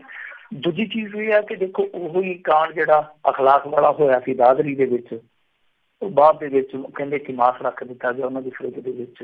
ਉਹਨਾਂ ਦੇ ਘਰ ਵਾਲੇ ਕਹਿੰਦੇ ਕਿ ਸਾਡੇ ਇੱਥੇ ਹੈ ਹੀ ਨਹੀਂ ਸੀ ਗਾਂ ਦਾ ਮਾਸ, ਅਸੀਂ ਤੇ ਬੱਕਰਾ ਖਾਣ ਡਏ ਸਾਂ। ਸੋ ਇੱਥੇ ਵੀ ਹੁਣ ਮਾਜਰਾ ਤੇ ਕੁਛ ਰਲਦਾ ਮਿਲਦਾ, ਪਰ ਇੱਥੇ ਵੀ ਕਤਲ ਹੋ ਗਿਆ। ਹੁਣ ਇਸ ਮਾਮਲੇ ਦੇ ਵਿੱਚ ਇਹ ਸਭ ਤੋਂ ਵੱਡੀ ਸੁਣਵਾਈ ਹੋਈ ਆ, ਔਰ ਸਭ ਤੋਂ ਵੱਡੀ ਸੁਣਵਾਈ ਹੋਈ 302 ਤੇ 120 ਦੀ ਧਾਰਾ ਲਾ ਕੇ। ਮਤਲਬ ਕਿ 302 ਕਤਲ ਦਾ ਹੋ ਹੀ ਗਿਆ ਮਾਮਲਾ, ਨਾਲ 120 ਦੀ ਲਾਈ ਗਈ ਆ ਕਿ ਸਾਜ਼ਿਸ਼ ਹੋਈ ਆ। ਤਾਂ ਸਾਜ਼ਿਸ਼ ਤੋਂ ਭਾਵ ਇਹ ਆ ਕਿ ਇਸ ਬੰਦੇ ਨੂੰ ਪਲਾਨ ਕਰਕੇ ਮਾਰਿਆ ਗਿਆ। ਮਤਲਬ ਇਹ ਅਚਨਚੇਤ ਵਾਪਰੀ ਘਟਨਾ ਨਹੀਂ ਸੀਗੀ, ਸਗੋਂ ਵਿਉਂਤਬੰਦ ਤਰੀਕੇ ਦੇ ਨਾਲ ਇਹ ਸਾਰਾ ਕੰਮ ਕੀਤਾ ਗਿਆ। ਔਰ ਇਹਦੀ ਜਿਹੜੀ ਕਮਾਂਡ ਕਰਦਾ ਪਿਆ ਸੀ ਜੋ ਟੋਲੀ, ਉਹ ਧਨਵੈਸ਼ੀ ਬਣ ਕੇ ਇਸ ਬੰਦੇ ਦੀ ਜਾਨ ਲੈ ਗਈ ਆ। ਉਸ ਟੋਲੀ ਦਾ ਅਗਵਾਈ ਕਰਤਾ ਭਾਰਤੀ ਜਨਤਾ ਪਾਰਟੀ ਦਾ ਉੱਥੋਂ ਦਾ ਲੋਕਲ ਆਗੂ ਸੀਗਾ। ਸੋ ਜੱਜ ਨੇ ਸੁਣਵਾਈ ਕੀਤੀ ਇਸ ਮਾਮਲੇ 'ਚ। ਇਹ ਪਹਿਲੀ ਦਫਾ ਹੋਇਆ ਇੰਡੀਆ ਦੇ ਵਿੱਚ ਕਿ ਇਹੋ ਜਿਹੇ ਮਾਮਲੇ 'ਚ ਇਹਨਾਂ ਸਾਰੇ ਮੁਲਜ਼ਮਾਂ ਨੂੰ ਜਿਹੜੇ ਨਾਮਜ਼ਦ ਸਨ ਦੋਸ਼ੀ ਕਰਾਰ ਦਿੱਤਾ ਗਿਆ। ਹੁਣ 20 ਤਰੀਕ ਨੂੰ ਸਜ਼ਾ ਸੁਣਾਈ ਜਾਊਗੀ। ਹੁਣ ਦੇਖੋ ਇਹਨਾਂ ਨੂੰ 20 ਸਾਲ ਦੀ ਹੁੰਦੀ ਹੈ, ਸਜ਼ਾਏ ਮੌਤ ਵੀ ਹੋ ਸਕਦੀ ਹੈ, ਪਰ ਇਹਨਾਂ ਨੂੰ ਦੋਸ਼ੀ ਮੰਨ ਲਿਆ ਗਿਆ। ਹਾਲਾਂਕਿ ਉਹਨਾਂ ਦੇ ਵਕੀਲ ਕਹਿੰਦੇ ਕਿ ਇਹਦੇ ਖਿਲਾਫ ਹਾਈ ਕੋਰਟ 'ਚ ਜਾਵਾਂਗੇ, ਪਰ ਭਾਰਤ ਦੇ ਵਿੱਚ ਇੱਕ ਵਾਰੀ ਐਸੀ ਇੱਕ ਜਿਹੜੀ ਸੁਣਵਾਈ ਹੋਈ ਆ ਉਹ ਆਪਣੇ ਆਪ ਦੇ ਵਿੱਚ ਹਿਸਟਰੀ ਬਣੀ ਹੈ। ਹਿਸਟਰੀ ਇਸ ਕਰਕੇ ਬਣੀ ਹੈ ਕਿਉਂਕਿ ਦੇਖੋ ਜੂਨ 2017 'ਚ ਵਾਪਰਿਆ ਇਹੋ ਜਿਹਾ ਕਾਂਡ, ਔਰ ਜੂਨ 2018 ਚੜ੍ਹਨ ਤੋਂ ਪਹਿਲਾਂ ਇਸ ਕੇਸ ਦਾ ਫੈਸਲਾ ਆ ਗਿਆ। ਸੋ ਇਹ ਜਿਹੜੀਆਂ ਚੀਜ਼ਾਂ ਰੋਕਣੀਆਂ ਤਾਂ ਫਿਰ ਤੁਹਾਨੂੰ ਇਸੇ ਤਰ੍ਹਾਂ ਦੀਆਂ ਹੀ ਸੁਣਵਾਈਆਂ ਕਰਨੀਆਂ ਪੈਣਗੀਆਂ, ਜਲਦੀ ਤੁਹਾਨੂੰ ਨਿਬੇੜੇ ਕਰਨੇ ਪੈਣਗੇ। ਔਰ ਜਿਸ ਤਰ੍ਹਾਂ ਇੱਥੇ ਹੋਇਆ ਕਿ ਭਾਰਤੀ ਜਨਤਾ ਪਾਰਟੀ ਦਾ ਬੇਸ਼ੱਕ ਆਗੂ ਵਿੱਚ ਸੀ, ਪਰ ਕੋਈ ਵੀ ਦਖਲ ਐਸਾ ਨਹੀਂ ਹੋਇਆ ਜਿਹਦੇ ਤਹਿਤ ਅਸੀਂ ਮੰਨ ਕੇ ਚੱਲਦੇ ਕਿ ਹਾਂਜੀ ਇਸ ਜਾਂਚ ਪੜਤਾਲ ਨੂੰ ਜਾਂ ਸੁਣਵਾਈ ਨੂੰ ਪ੍ਰਭਾਵਿਤ ਕੀਤਾ ਗਿਆ, ਕਿਉਂਕਿ ਬੰਦੇ ਜਿਹੜੇ ਮੁਲਜ਼ਮਾਨ ਸਨ ਜਿਹੜੇ ਉਹ ਹਾਕਮ ਦੇ ਨਾਲ ਤਾਲੁਕ ਰੱਖਦੇ ਸਨ। ਜੇ ਇਸ ਤਰ੍ਹਾਂ ਹੀ ਸੁਣਵਾਈਆਂ ਹੋਣ, ਕੋਈ ਡਰ ਹੈ, ਕੋਈ ਛੱਪਾ ਹੋਊਗਾ, ਤਾਂ ਹੀ ਇਹ ਘਟਨਾਵਾਂ ਰੋਕੀਆਂ ਜਾ ਸਕਦੀਆਂ। ਜੀ ਬਿਲਕੁਲ। ਅਗਲੀ ਗੱਲ ਕਰਦੇ ਹਾਂ, ਕਹਿੰਦੇ ਪੰਜਾਬ ਸਰਕਾਰ ਦਾ ਨਿਕਲਿਆ ਜਲੂਸ, ਹੁਣ ਫੋਟੋ ਸਟੇਟ ਨਾਲ ਕਰਵਾਈ ਜਾਏਗੀ ਪੜ੍ਹਾਈ। ਦੇਖੋ ਪੰਜਾਬ ਸਰਕਾਰ ਦਾ ਜਲੂਸ ਆ ਜਿਹੜਾ ਉਹ ਤੇ ਇਸ ਕਦਰ ਨਿਕਲਿਆ ਪਿਆ ਕਿ ਇੱਕ ਸੱਜਣ ਨੇ ਕਿਸੇ ਮਾਮਲੇ ਦੇ ਵਿੱਚ ਜਿਹੜੇ ਗਾਹਕ ਉਪਭੋਗਤਾ ਫੋਰਮ ਹੁੰਦੀ ਹੈ ਇਹਦੇ ਵਿੱਚ ਜਾ ਕੇ ਸਮਨਿੰਗ ਕਰਵਾਉਣੀ ਸੀਗੀ। ਉਪਭੋਗਤਾ ਫੋਰਮ ਦੇ ਵਿੱਚ ਸਮਨਿੰਗ ਕਰਵਾਉਣੀ ਸੀ। ਜਿਹੜੇ ਉਪਭੋਗਤਾ ਫੋਰਮ ਵਾਲੇ ਸੀਗੇ ਉਹ ਕਹਿੰਦੇ ਜੀ ਕਿ ਸਾਡਾ ਤਾਂ ਆਪਦਾ ਉਪਭੋਗ ਹੈ ਜਿਹੜਾ ਉਹ ਖਤਮ ਹੋਇਆ ਪਿਆ, ਮਤਲਬ ਕਿ ਸਾਡੇ ਕੋਲ ਤੇ ਹੈ ਕੱਖ ਨਹੀਂ ਗਾ। ਉਹ ਕਹਿੰਦਾ ਕਮਾਲ ਦੀ ਗੱਲ ਹੈ, ਤੁਹਾਡੇ ਕੋਲ 5-10 ਰੁਪਈਏ ਇੱਥੇ ਜੋਗੇ ਵੀ ਹੈ ਨਹੀਂ। ਉਹ ਕਹਿੰਦੇ ਹੈ ਨਹੀਂ, ਖਾਲੀ ਗੱਲੇ ਸੜਕ ਦੇ ਵਿੱਚ ਨਾ ਦਿਸਦੀ ਭਾਣ। ਉਹ ਕਹਿੰਦੇ ਜੀ ਸਾਡੇ ਕੋਲ ਤਾਂ ਕੁਛ ਨਹੀਂ ਹੈਗਾ। ਫਿਰ ਉਹ ਬੰਦਾ ਹਾਈ ਕੋਰਟ ਗਿਆ। ਵੈਸੇ ਤੇ ਜੇ ਉਹ ਹਾਈ ਕੋਰਟ ਜਾ ਸਕਦਾ ਤੇ ਉਹਨਾਂ ਨੂੰ 100-200 ਰੁਪਇਆ ਦਾਨ ਵਜੋਂ ਵੀ ਦੇ ਸਕਦਾ ਸੀਗਾ ਜੀ, ਜਾਂ 100-50 ਛੱਡੋ 500-1000 ਨੁਕਸਾਨ ਵਜੋਂ ਵੀ ਦੇ ਸਕਦਾ ਸੀ ਕਿ ਮੇਰਾ ਨੁਕਸਾਨ ਹੋਣ ਤੋਂ ਬਚਾਓ ਤੇ 500 ਲੈ ਲਓ, ਬਾਕੀ ਤੁਸੀਂ ਆਪ ਰੱਖ ਲਿਓ। ਪਰ ਉਹ ਬੰਦਾ ਹਾਈ ਕੋਰਟ ਗਿਆ। ਹਾਈ ਕੋਰਟ ਨੇ ਫਿਰ ਸੁਣਵਾਈ ਕੀਤੀ। ਉਹਨਾਂ ਆਖਿਆ ਕਮਾਲ ਦੀ ਤੁਹਾਡੀ ਸਰਕਾਰ ਆ, ਤੁਹਾਡੇ ਕੋਲ 50-100 ਰੁਪਈਏ ਜੋ ਕਿ ਇੰਨੇ ਵੀ ਤੁਹਾਡੇ ਕੋਲ ਅਸਾਸੇ ਹੈ ਨਹੀਂ ਗੇ ਕਿ ਤੁਸੀਂ ਕਿਸੇ ਨੂੰ ਸਮਨਿੰਗ ਕਰ ਸਕੋ। ਫਿਰ ਉਹਨਾਂ ਨੇ ਫਟਕਾਰਾਂ ਪਾ ਕੇ ਹੁਕਮ ਦਿੱਤੇ ਸਨ ਕਿ ਇੰਨੇ ਦਿਨਾਂ ਦੇ ਅੰਦਰ ਇੱਕ ਹਫ਼ਤੇ ਦੇ ਅੰਦਰ ਮਾਲੀਆ ਜਿਹੜਾ ਉਹ ਇਸ ਅਦਾਰੇ ਨੂੰ ਭੇਜੋ। ਆਹ ਹਾਲ ਹੋਇਆ ਪਿਆ ਕਿ ਸਮਨਿੰਗ ਕਰਨ ਜੋਗੇ ਅਦਾਰਿਆਂ ਕੋਲ ਪੈਸੇ ਨਹੀਂ ਹੈਗੇ। ਹੁਣ ਜਿਹੜਾ ਇਹ ਮਾਮਲਾ ਹੈ ਦੇਖੋ ਪੜ੍ਹਾਈ ਤੇ ਬੜਾ ਸੈਂਸਿਟਿਵ ਮਾਮਲਾ ਹੈ। ਹੁਣ ਇਹਦੇ ਵਿੱਚ ਹੋਇਆ ਕੀ ਹੈ ਕਿ ਪੰਜਾਬ ਸਕੂਲ ਸਿੱਖਿਆ ਵਿਭਾਗ ਦਾ ਜਿਹੜਾ ਰਾਸ਼ਟਰੀ ਮਾਧਿਅਮਿਕ ਸਿੱਖਿਆ ਅਭਿਆਨ ਅਥਾਰਟੀ ਹੈ, ਇਹਦੇ ਵਿੱਚ ਜਿਹੜੇ ਸਕੂਲ ਚੱਲਦੇ ਜਿਹਨਾਂ 'ਚ ਕਿੱਤਾ ਮੁਖੀ ਕੋਰਸ ਕਰਾਏ ਜਾਂਦੇ ਆ ਵਿਦਿਆਰਥੀਆਂ ਨੂੰ, ਤਾਂ ਉਹ ਜਿਹੜੇ ਵਿਦਿਆਰਥੀ 20,000 ਦੇ ਕਰੀਬ ਆ ਪੂਰੇ ਪੰਜਾਬ ਦੇ ਵਿੱਚ ਜਿਹੜੇ ਕਿੱਤਾ ਮੁਖੀ ਕੋਰਸ ਕਰਦੇ ਆ, ਤਾਂ ਉਹਨਾਂ ਨੂੰ ਜਿਹੜੀਆਂ ਇਹਨਾਂ ਨੇ ਕਿਤਾਬਾਂ ਪ੍ਰੋਵਾਈਡ ਕਰਵਾਉਣੀਆਂ ਸਨ, ਕਿਉਂਕਿ ਕਿਤਾਬਾਂ ਦਾ ਜਿਹੜਾ ਕੰਮ ਹੈ ਉਹ ਬੜਾ ਖਰਚੀਲਾ। ਇਹਨਾਂ ਨੇ ਸ਼ਾਰਟਕੱਟ ਇਹ ਲੱਭਿਆ ਕਿ ਅਸੀਂ ਏਦਾਂ ਕਰਾਂਗੇ, ਸਿਲੇਬਸ ਜਿਹੜਾ ਉਹ ਇੰਟਰਨੈਟ ਤੇ ਪਾ ਦਿਆਂਗੇ, ਤੁਸੀਂ ਇਹ ਕੰਮ ਕਰਨਾ ਹੈ ਤੇ ਅੱਗੋਂ ਉਹ ਸਿਲੇਬਸ ਜਿਹੜਾ ਫੋਟੋ ਸਟੇਟ ਕਰਾ ਕੇ ਵਿਦਿਆਰਥੀਆਂ ਤੱਕ ਪਹੁੰਚਾ ਦੇਣਾ ਕਿ ਤੁਹਾਨੂੰ ਅਸੀਂ ਇੱਕ ਫੋਟੋ ਕਾਪੀ ਦੇ ਬਦਲੇ 80 ਪੈਸੇ ਪੇ ਕਰਾਂਗੇ। ਹੁਣ ਤੁਸੀਂ ਆਮ ਸਧਾਰਨ ਦੁਕਾਨ ਤੇ ਚਲੇ ਜਾਓ, ਕਹਿ ਦਿਓ ਕਿ ਇੱਕ ਫੋਟੋ ਕਾਪੀ ਕਰ ਦੇ, ਤੇ 80 ਪੈਸੇ ਤੇ ਅੱਜ ਕੱਲ ਟੁੱਟੇ ਕਿਸੇ ਦੀ ਜੇਬ 'ਚ ਹੁੰਦੇ ਹੀ ਨਹੀਂ। ਅਗਲਾ ਕਹਿੰਦਾ ਕਿ ਭਾਈ ਏਦਾਂ ਕਰ 2 ਰੁਪਏ ਲੱਗਣੇ ਆ, ਘੱਟੋ ਘੱਟ 2 ਰੁਪਏ। ਤੇ 2 ਰੁਪਈਆਂ ਦਾ ਨੋਟ ਵੀ ਅੱਜ ਕੱਲ ਨਹੀਂ ਲੱਭਦਾ। ਅਗਲਾ ਕਹਿੰਦਾ ਲੈ ਚੱਕ 5, ਉਹ ਕਹਿੰਦਾ ਹੁਣ 3 ਕਿੱਥੋਂ ਦੇਵਾਂ? ਅਗਲਾ ਕਹਿੰਦਾ ਕੋਈ ਗੱਲ ਨਹੀਂ, ਜੇ 1 ਰੁਪਈਆ ਜਾਂ 2 ਰੁਪਏ ਹੈਗੇ ਤੇ ਦੇ ਦੇ, ਨਹੀਂ ਤਾਂ ਬਾਕੀ ਰੱਖ ਲਾ। ਮਤਲਬ ਕਿ ਇਹ ਜਿਹੜੀ ਇੱਕ ਫੋਟੋ ਕਾਪੀ ਆ, ਕਈ ਵਾਰ ਇੱਕ ਸਧਾਰਨ ਬੰਦੇ ਨੂੰ 5 'ਚ ਵੀ ਪੈ ਜਾਂਦੀ ਹੈ। 2 ਰੁਪਈਏ ਤੋਂ ਘੱਟ ਕੋਈ ਕਰਦਾ ਨਹੀਂ ਗਾ। ਤੇ ਇਹ 80 ਪੈਸੇ ਦੇਣ ਦਾ ਆ। ਵੈਸੇ ਇਹਨਾਂ ਨੇ ਸ਼ਾਰਟਕੱਟ ਹੀ ਲੱਭਿਆ, ਕਿਉਂਕਿ ਕਿਤਾਬਾਂ ਜਿਹੜੀਆਂ ਨੇ ਛਪਾਈ ਦਾ ਉਹਨਾਂ ਦਾ ਬਹੁਤ ਜ਼ਿਆਦਾ ਖਰਚਾ ਹੁੰਦਾ। ਪਰ ਇਹਦੇ ਵਿੱਚ ਹੁਣ ਤੁਸੀਂ ਦੇਖ ਲਓ ਕਿ ਪੰਜਾਬ ਸਰਕਾਰ ਜਿਹੜੀ ਆ ਚੱਲ ਕਿਸ ਕਦਰ ਤੇ ਰਹੀ ਹੈ। ਹੁਣ ਤੁਹਾਨੂੰ ਯਾਦ ਹੋਣਾ ਆਹ ਸਿਆਲ ਜਿਹੜਾ ਲੰਘਿਆ, ਇਸ ਲੰਘੇ ਸਿਆਲ ਦੇ ਵਿੱਚ ਜਿਹੜੇ ਗਰੀਬ ਵਿਦਿਆਰਥੀ ਸੀ ਉਹ ਸਾਰਾ ਇਹ ਸਿਆਲ ਕਰਦੇ ਰਹੇ ਆ, ਥੋੜ੍ਹ ਕਰਦੇ ਰਹੇ ਆ। ਕਿਉਂਕਿ ਬਹੁਤ ਸਾਰੇ ਪਰਿਵਾਰ ਇਸ ਤਰ੍ਹਾਂ ਦੇ ਆ ਜਿਨ੍ਹਾਂ ਨੂੰ ਆਸ ਹੁੰਦੀ, ਉਮੀਦ ਹੁੰਦੀ ਆ ਕਿ ਬੱਚੇ ਨੂੰ ਸਰਕਾਰੀ ਸਕੂਲ 'ਚੋਂ ਹੀ ਸਰਕਾਰੀ ਵਰਦੀ ਮਿਲ ਜਾਣੀ ਆ, ਤੇ ਅਸੀਂ ਆ ਜਿਹੜਾ ਕੋਈ 1000-500 ਰੁਪਈਆ ਖਰਚਾਂਗੇ ਉਹ ਮੱਟੀ 'ਚ ਆਟਾ ਪਾਉਣ ਲਈ ਖਰਚ ਲੈਂਦੇ ਆ। ਤੇ ਕਮਾਲ ਦੀ ਗੱਲ ਹੈ ਕਿ ਸਾਰਾ ਸਿਆਲ ਲੰਘ ਗਿਆ, ਉੱਤੋਂ ਗਰਮੀ ਆ ਗਈ ਆ, ਉਹ ਵਰਦੀਆਂ ਨਹੀਂ ਪਾਉ ਕੇ ਇਹਨਾਂ ਤੋਂ ਦਿੱਤੀਆਂ ਗਈਆਂ। ਔਰ ਵਰਦੀਆਂ ਲਈ ਕਿੰਨੇ ਪੈਸੇ ਦੇਣੇ ਸੀਗੇ? ਸਿਰਫ 400 ਰੁਪਈਏ। 400 ਰੁਪਈਆ ਇੱਕ ਗਰੀਬ ਵਿਦਿਆਰਥੀ ਲਈ ਵੀ ਇਹ ਸਰਕਾਰ ਨਹੀਂ ਜੁਟਾ ਸਕੀ।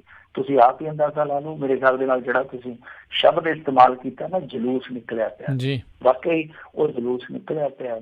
ਪਰ ਇਹ ਜਿਹੜੇ ਸਰਕਾਰ ਦੇ ਹੁਕਮਰਾਨ ਆ, ਇਹ ਇਹਨਾਂ ਚੀਜ਼ਾਂ ਪਾਸੇ ਧਿਆਨ ਹੀ ਨਹੀਂ ਦੇ ਰਹੇ। ਇਹਨਾਂ ਦਾ ਧਿਆਨ ਇਸ ਗੱਲ ਤੇ ਲੱਗਾ ਹੋਇਆ ਕਿ ਅਸੀਂ ਆਪਣੇ ਆਪ ਨੂੰ ਸਹੀ ਸਾਬਤ ਕਿਵੇਂ ਕਰਨਾ ਲੋਕਾਂ ਦੇ ਸਾਹਮਣੇ। ਪੈਂਤੜੇਬਾਜ਼ੀਆਂ, ਤਿਕੜਮਬਾਜ਼ੀਆਂ, ਪਤਾ ਨਹੀਂ ਕਿਹੜੀਆਂ ਕਿਹੜੀਆਂ ਕਲਾਬਾਜ਼ੀਆਂ ਲਾਈ ਜਾਂਦੇ ਆ, ਸਿਰਫ ਤੇ ਸਿਰਫ ਇਸ ਕਰਕੇ ਕਿ ਅਸੀਂ 5 ਸਾਲ ਲੰਘਾਉਣੇ ਆ, ਉਸ ਤੋਂ ਬਾਅਦ ਕਿਸੇ ਨਾ ਕਿਸੇ ਤਰੀਕੇ ਨਾਲ ਫਿਰ 5 ਸਾਲ ਵਾਲੇ ਦਿਨ ਲਿਆਉਣੇ ਆ। ਜੀ ਜੀ ਜੀ। ਅਗਲੀ ਮਿੰਟੂ ਜੀ ਗੱਲ ਕਰਦੇ, ਕਹਿੰਦੇ ਰਿਟਾਇਰਮੈਂਟ ਤੋਂ 14 ਦਿਨ ਪਹਿਲਾਂ ਰਿਸ਼ਵਤ ਲੈਂਦਾ ਫੜਿਆ ਗਿਆ ਮਾਈਨਿੰਗ ਵਿਭਾਗ ਦਾ GM। ਇਹ ਤਾਂ ਫੜਿਆ 14 ਦਿਨ ਪਹਿਲੋਂ ਗਿਆ, ਰਿਸ਼ਵਤ ਪਤਾ ਨਹੀਂ ਕਦੋਂ ਦੀ ਲਈ ਜਾਂਦਾ ਹੁਣ। ਦੇਖੋ, ਵੈਸੇ ਜਿਹੜੇ ਸਿਆਣੇ ਅਫਸਰ ਹੁੰਦੇ ਆ ਨਾ, ਉਹ ਕਹਿੰਦੇ ਆ ਕਿ ਫਸਲ ਪੱਕ ਗਈ ਆ, ਤੇ ਜਦੋਂ ਫਸਲ ਪੱਕੀ ਹੋਵੇ ਜੇ ਉੱਥੇ ਗੜੇਮਾਰੀ ਹੋ ਜਾਵੇ ਤੇ ਬੜਾ ਦੁੱਖ ਹੁੰਦਾ। ਉਹ ਮਾੜੇ ਤਾੜੇ ਕੰਮ ਕਰਦੇ ਵੀ ਰਹੇ ਹੋਣ ਨਾ, ਤੇ ਅਖੀਰਲੇ ਦਿਨਾਂ ਚ ਆ ਕੇ ਸਾਧ ਬਣ ਜਾਂਦੇ ਆ। ਪਰ ਮੈਨੂੰ ਲੱਗਦਾ ਇਹਨੇ ਸੱਜਣ ਨੇ ਉਲਟਾ ਹੀ ਫਾਰਮੂਲਾ ਵਰਤਿਆ ਕਿ ਜਾਂਦੇ ਜਾਂਦੇ ਆਪਾਂ ਜਿੰਨਾ ਸਮੇਟਿਆ ਜਾਂਦਾ ਨਾ, ਸਮੇਟ ਕੇ ਲੈ ਚੱਲੀਏ, ਕੀ ਪਤਾ ਮੁੜ ਕੇ ਜ਼ਿੰਦਗੀ 'ਚ ਦਾ ਲੱਗਣਾ ਜਾਂ ਨਹੀਂ ਲੱਗਣਾ। ਸੋ ਫਾਰਮੂਲਾ ਇਹਦਾ ਇਹ ਹੋਏਗਾ।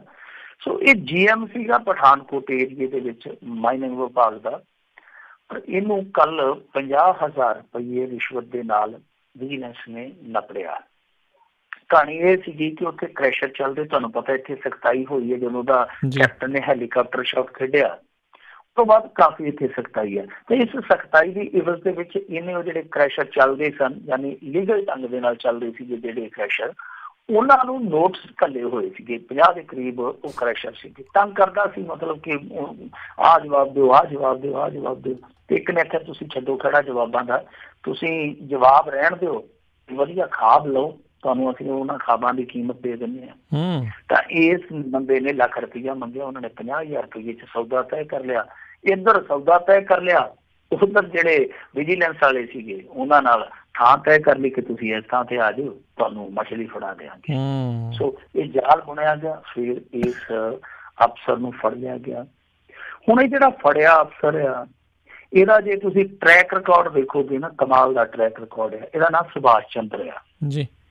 ਸੁਭਾਸ਼ ਚੰਦਰ ਦਾ ਜਿਹੜਾ ਟਰੈਕ ਰਿਕਾਰਡ ਆ ਉਹ ਇਹੋ ਜਿਹਾ ਕਿ ਇਹ ਬੰਦਾ 27 ਅਕਤੂਬਰ 2016 ਨੂੰ ਵੀ 1.5 ਲੱਖ ਰੁਪਈਆ ਰਿਸ਼ਵਤ ਦਾ ਲੈਂਦਾ ਫੜਿਆ ਗਿਆ। ਦੇਖ ਲਓ, ਯਾਨੀ ਆਹ ਦੇਖ ਲਓ ਕਿ 1.5 ਸਾਲ ਦੇ ਅੰਦਰ ਅੰਦਰ ਦੂਜੀ ਵਾਰੀ ਫੜਿਆ ਗਿਆ। ਪਰ ਇਹ ਜਿਹੜਾ 1.5 ਲੱਖ ਰੁਪਈਆ ਲੈਂਦਾ ਸੀ, ਮੁੜ ਕੇ ਇਹਨੂੰ ਸਸਪੈਂਡ ਵੀ ਕਰ ਦਿੱਤਾ ਗਿਆ। ਪਰ ਅਦਾਲਤ ਦੇ ਵਿੱਚ ਜਾ ਕੇ ਇਹ ਫੇਰ ਬਹਾਲ ਹੋ ਕੇ ਆ ਗਿਆ। ਇੱਕ ਤੇ ਅਦਾਲਤਾਂ ਸਾਡੀਆਂ ਜਿਹੜੀਆਂ ਉਹ ਇਹੋ ਜਿਹੇ ਅਫਸਰਾਂ ਦੀਆਂ ਸੁਣਵਾਈਆਂ ਬਹੁਤ ਜਲਦੀ ਕਰਦੀਆਂ। ਸਹੀ ਗੱਲ। ਤੇ ਜਿਹੜਾ ਕੋਈ ਆਪਣੇ ਆਪ ਨੂੰ ਜਿੰਦਾ ਸਾਬਤ ਕਰਨ ਲਈ ਵੀ ਜੂਝ ਰਿਹਾ ਹੋਵੇ ਨਾ ਕਿ ਮੈਨੂੰ ਕਾਗਜ਼ਾਂ ਦੇ ਵਿੱਚ ਮਾਰ ਕੱਟਿਆ ਗਿਆ, ਤੇ 10 ਸਾਲ ਦੀ ਕੋਈ ਗੱਲ ਹੀ ਨਹੀਂ ਸੁਣਦਾ। 10 ਸਾਲ ਉਹਨੂੰ ਕਈ ਵਾਰ ਇਲੈਕਸ਼ਨ 'ਚ ਪਰਚੇ ਭਰਨੇ ਪੈਂਦੇ ਆ। ਉਹ ਕੋਈ ਮੈਂ ਜਿਉਂਦਾ ਯਾਰ, ਮੈਂ ਜਿਉਂਦਾ, ਕੋਈ ਦੇਖੋ ਮੇਰੇ ਵੱਲ ਕਿੱਥੇ ਹਾਲੇ ਹੋਇਆ ਪਿਆ। ਤੇ ਇਹ ਜਾਂਦੇ ਕੁਛ ਹਫ਼ਤਿਆਂ ਦੇ ਅੰਦਰ ਅੰਦਰ ਫਿਰ ਉੱਥੋਂ ਫਰਲਾ ਲੈ ਆਉਂਦੇ ਆ ਕਿ ਨਹੀਂ ਜੀ ਅਸੀਂ ਇੱਥੇ ਗੱਦੀ ਤੇ ਬੈਠਾਂਗੇ। ਹੁਣ ਇਹਨੂੰ ਫੜਿਆ 14 ਦਿਨਾਂ ਬਾਅਦ, ਯਾਨੀ ਇਹਦੀ 31 ਮਾਰਚ ਨੂੰ ਰਿਟਾਇਰਮੈਂਟ ਸੀ। ਰਿਟਾਇਰਮੈਂਟ ਤੋਂ ਪਹਿਲਾਂ ਹੀ ਇਹ ਦੂਜੀ ਨੌਕਰੀ ਲਈ ਬੁੱਕ ਹੋ ਗਿਆ। ਦੂਜੀ ਨੌਕਰੀ ਕਾਹਦੀ ਹੈ ਕਿ ਜੇਲ੍ਹ ਦੇ ਵਿੱਚ ਹੁਣ ਨੰਬਰਦਾਰੀ ਕਰੂਗਾ। ਪਰ ਇਹ ਜਿਹੜੀਆਂ ਇਸ ਤਰ੍ਹਾਂ ਦੀਆਂ ਮਾਰਾਂ ਨੇ ਜੋ ਇਹ ਮਾਰਖੋਰੀ ਕੀਤੀ ਜਾਂਦੀ ਆ, ਤਾਂ ਇਹਨਾਂ ਨੂੰ ਰੋਕਣ ਵਾਸਤੇ ਕੋਈ ਸਖਤ ਕਾਨੂੰਨ ਹੋਣਾ ਚਾਹੀਦਾ। ਇੱਕ ਥਾਂ ਤੋਂ ਫੜੇ ਜਾਂਦੇ ਆ, ਦੂਜੀ ਥਾਂ ਤੋਂ ਸਸਪੈਂਡ ਹੁੰਦੇ, ਤੀਜੀ ਥਾਂ ਤੋਂ ਬਹਾਲ ਹੋ ਜਾਂਦੇ ਆ, ਚੌਥੀ ਥਾਂ ਤੋਂ ਫੇਰ ਆ ਕੇ ਉੱਥੇ ਹੀ ਰਹਿ ਜਾਂਦੇ ਆ। ਉਹਦਾ ਬਹੁਤ ਵੱਡੇ ਪੱਧਰ ਤੇ ਪੰਜਾਬ ਦੇ ਵਿੱਚ ਰਿਸ਼ਵਤਖੋਰੀ ਦਾ ਕੰਮ ਚੱਲਦਾ ਪਿਆ। ਜਿਹੜਾ ਇੱਕ ਡਰਾਵਾ ਸੀਗਾ ਕਿ ਕੈਪਟਨ ਅਮਰਿੰਦਰ ਸਿੰਘ ਆ ਗਿਆ ਤੇ ਇਹਨੇ ਰਿਸ਼ਵਤਖੋਰੀ ਚੱਲਣ ਨਹੀਂ ਦੇਣੀ, ਉਹ ਡਰਾਵਾ ਮੇਰੇ ਖਿਆਲ ਦੇ ਨਾਲ ਇੱਕ ਵਹਿਮ ਹੀ ਸਾਬਤ ਹੋਇਆ। ਕਿਉਂਕਿ ਦੇਖੋ, ਟਰਾਂਸਪੋਰਟ ਵਿਭਾਗ ਦਾ ਇੱਕ ਬਹੁਤ ਵੱਡਾ ਅਧਿਕਾਰੀ CBI ਵਾਲਿਆਂ ਨੇ ਜੋ ਕਿਹਾ, ਫਿਰ ਉਸ ਤੋਂ ਬਾਅਦ ਇੱਕ RTA ਦਾ ਗਨਮੈਨ ਰਾਮਪੁਰੇ ਫੂਲ ਲੋਕਾਂ ਨੇ ਫੜਿਆ ਰਿਸ਼ਵਤ ਮੰਗਦਾ, 50,000 ਰੁਪਇਆ ਇਕੱਠਾ ਵੀ ਕਰੀ ਬੈਠਾ ਸੀ। ਬੈਂਸਾਂ ਨੇ ਥੋੜੇ ਦਿਨ ਪਹਿਲਾਂ ਇੱਕ ਡਿਪਟੀ DO ਦਾ ਇੱਕ ਕੈਸ਼ੀਅਰ ਕਹਿ ਲਈਏ ਜਾਂ ਉਹਦਾ CA ਕਹਿ ਲਈਏ, ਉਹਨੂੰ ਫੜਿਆ ਅਗਰਾਈ ਕਰਦਿਆਂ ਨੂੰ 50-60,000 ਰੁਪਇਆ ਉਹ ਲਿਜਾ ਰਿਹਾ ਸੀਗਾ। ਸੋ ਇਹ ਸਾਰੀਆਂ ਚੀਜ਼ਾਂ ਜਿਹੜੀਆਂ ਦੱਸਦੀਆਂ ਨੇ ਕਿ ਹੇਠਲੇ ਪੱਧਰ ਤੇ ਰਿਸ਼ਵਤਖੋਰੀ ਦਾ ਹਾਲ ਉਹੀ ਆ। ਬਸ ਉਹ ਜਿਹਦੇ ਹੱਕ ਰੰਭਾ, ਉਹ ਕਹਿੰਦਾ ਕਿ ਗਾਜਰਾਂ ਦੀਆਂ ਜੜ੍ਹਾਂ 'ਚ ਮੈਂ ਤੇਲ ਦੇਈ ਚੱਲਾਂ ਬਸ ਦਾਅ ਲੱਗਣ ਦੀ ਗੱਲ ਆ। ਜੀ ਅਗਲੀ ਗੱਲ ਕਰੀਏ, ਮੋਦੀ ਦਾ ਰਾਹ ਰੋਕਣ ਲਈ ਪੱਕਣ ਲੱਗੀ ਖਿਚੜੀ, ਸ਼ਰਦ ਪਵਾਰ ਫਿਰ ਬਣਿਆ ਧੁਰਾ। ਦੇਖੋ, ਇਹ ਜਿਹੜਾ ਮਸਲਾ ਹੈ ਨਾ, ਇਹ ਮਸਲਾ ਹੁਣ ਇਸ ਕਰਕੇ ਜ਼ਿਆਦਾ ਗੰਭੀਰ ਹੋਏਗਾ, ਜ਼ਿਆਦਾ ਇਹ ਚਿੰਤਾ ਦਾ ਵਿਸ਼ਾ ਹੋਏਗਾ, ਚਿੰਤਨ ਦਾ ਵਿਸ਼ਾ ਹੋਏਗਾ, ਕਿਉਂਕਿ ਲੋਕ ਸਭਾ ਦੀਆਂ 2 ਉਪ ਚੋਣਾਂ ਜਿਹੜੀਆਂ ਉਹਨਾਂ ਨੇ ਭਾਰਤੀ ਜਨਤਾ ਪਾਰਟੀ ਨੂੰ ਮੂੰਹ ਦੀ ਖਵਾ ਦਿੱਤੀ ਹੈ। ਹੁਣ ਇਹ ਸਾਰੀਆਂ ਚੀਜ਼ਾਂ ਜਿਹੜੀਆਂ ਉਹ ਤੇਜ਼ੀ ਦੇ ਨਾਲ ਉਭਰਨਗੀਆਂ, ਔਰ ਇਹ ਸਾਰੀ ਜਿਹੜੀ ਖਿਚੜੀ ਪੱਕਦੀ ਪਈ ਆ, ਇਹਦਾ ਹੁਣ ਦੇਖੋ ਸਭ ਤੋਂ ਵੱਡਾ ਧੁਰਾ ਤੇ ਹੈਗਾ ਸ਼ਰਦ ਪਵਾਰ।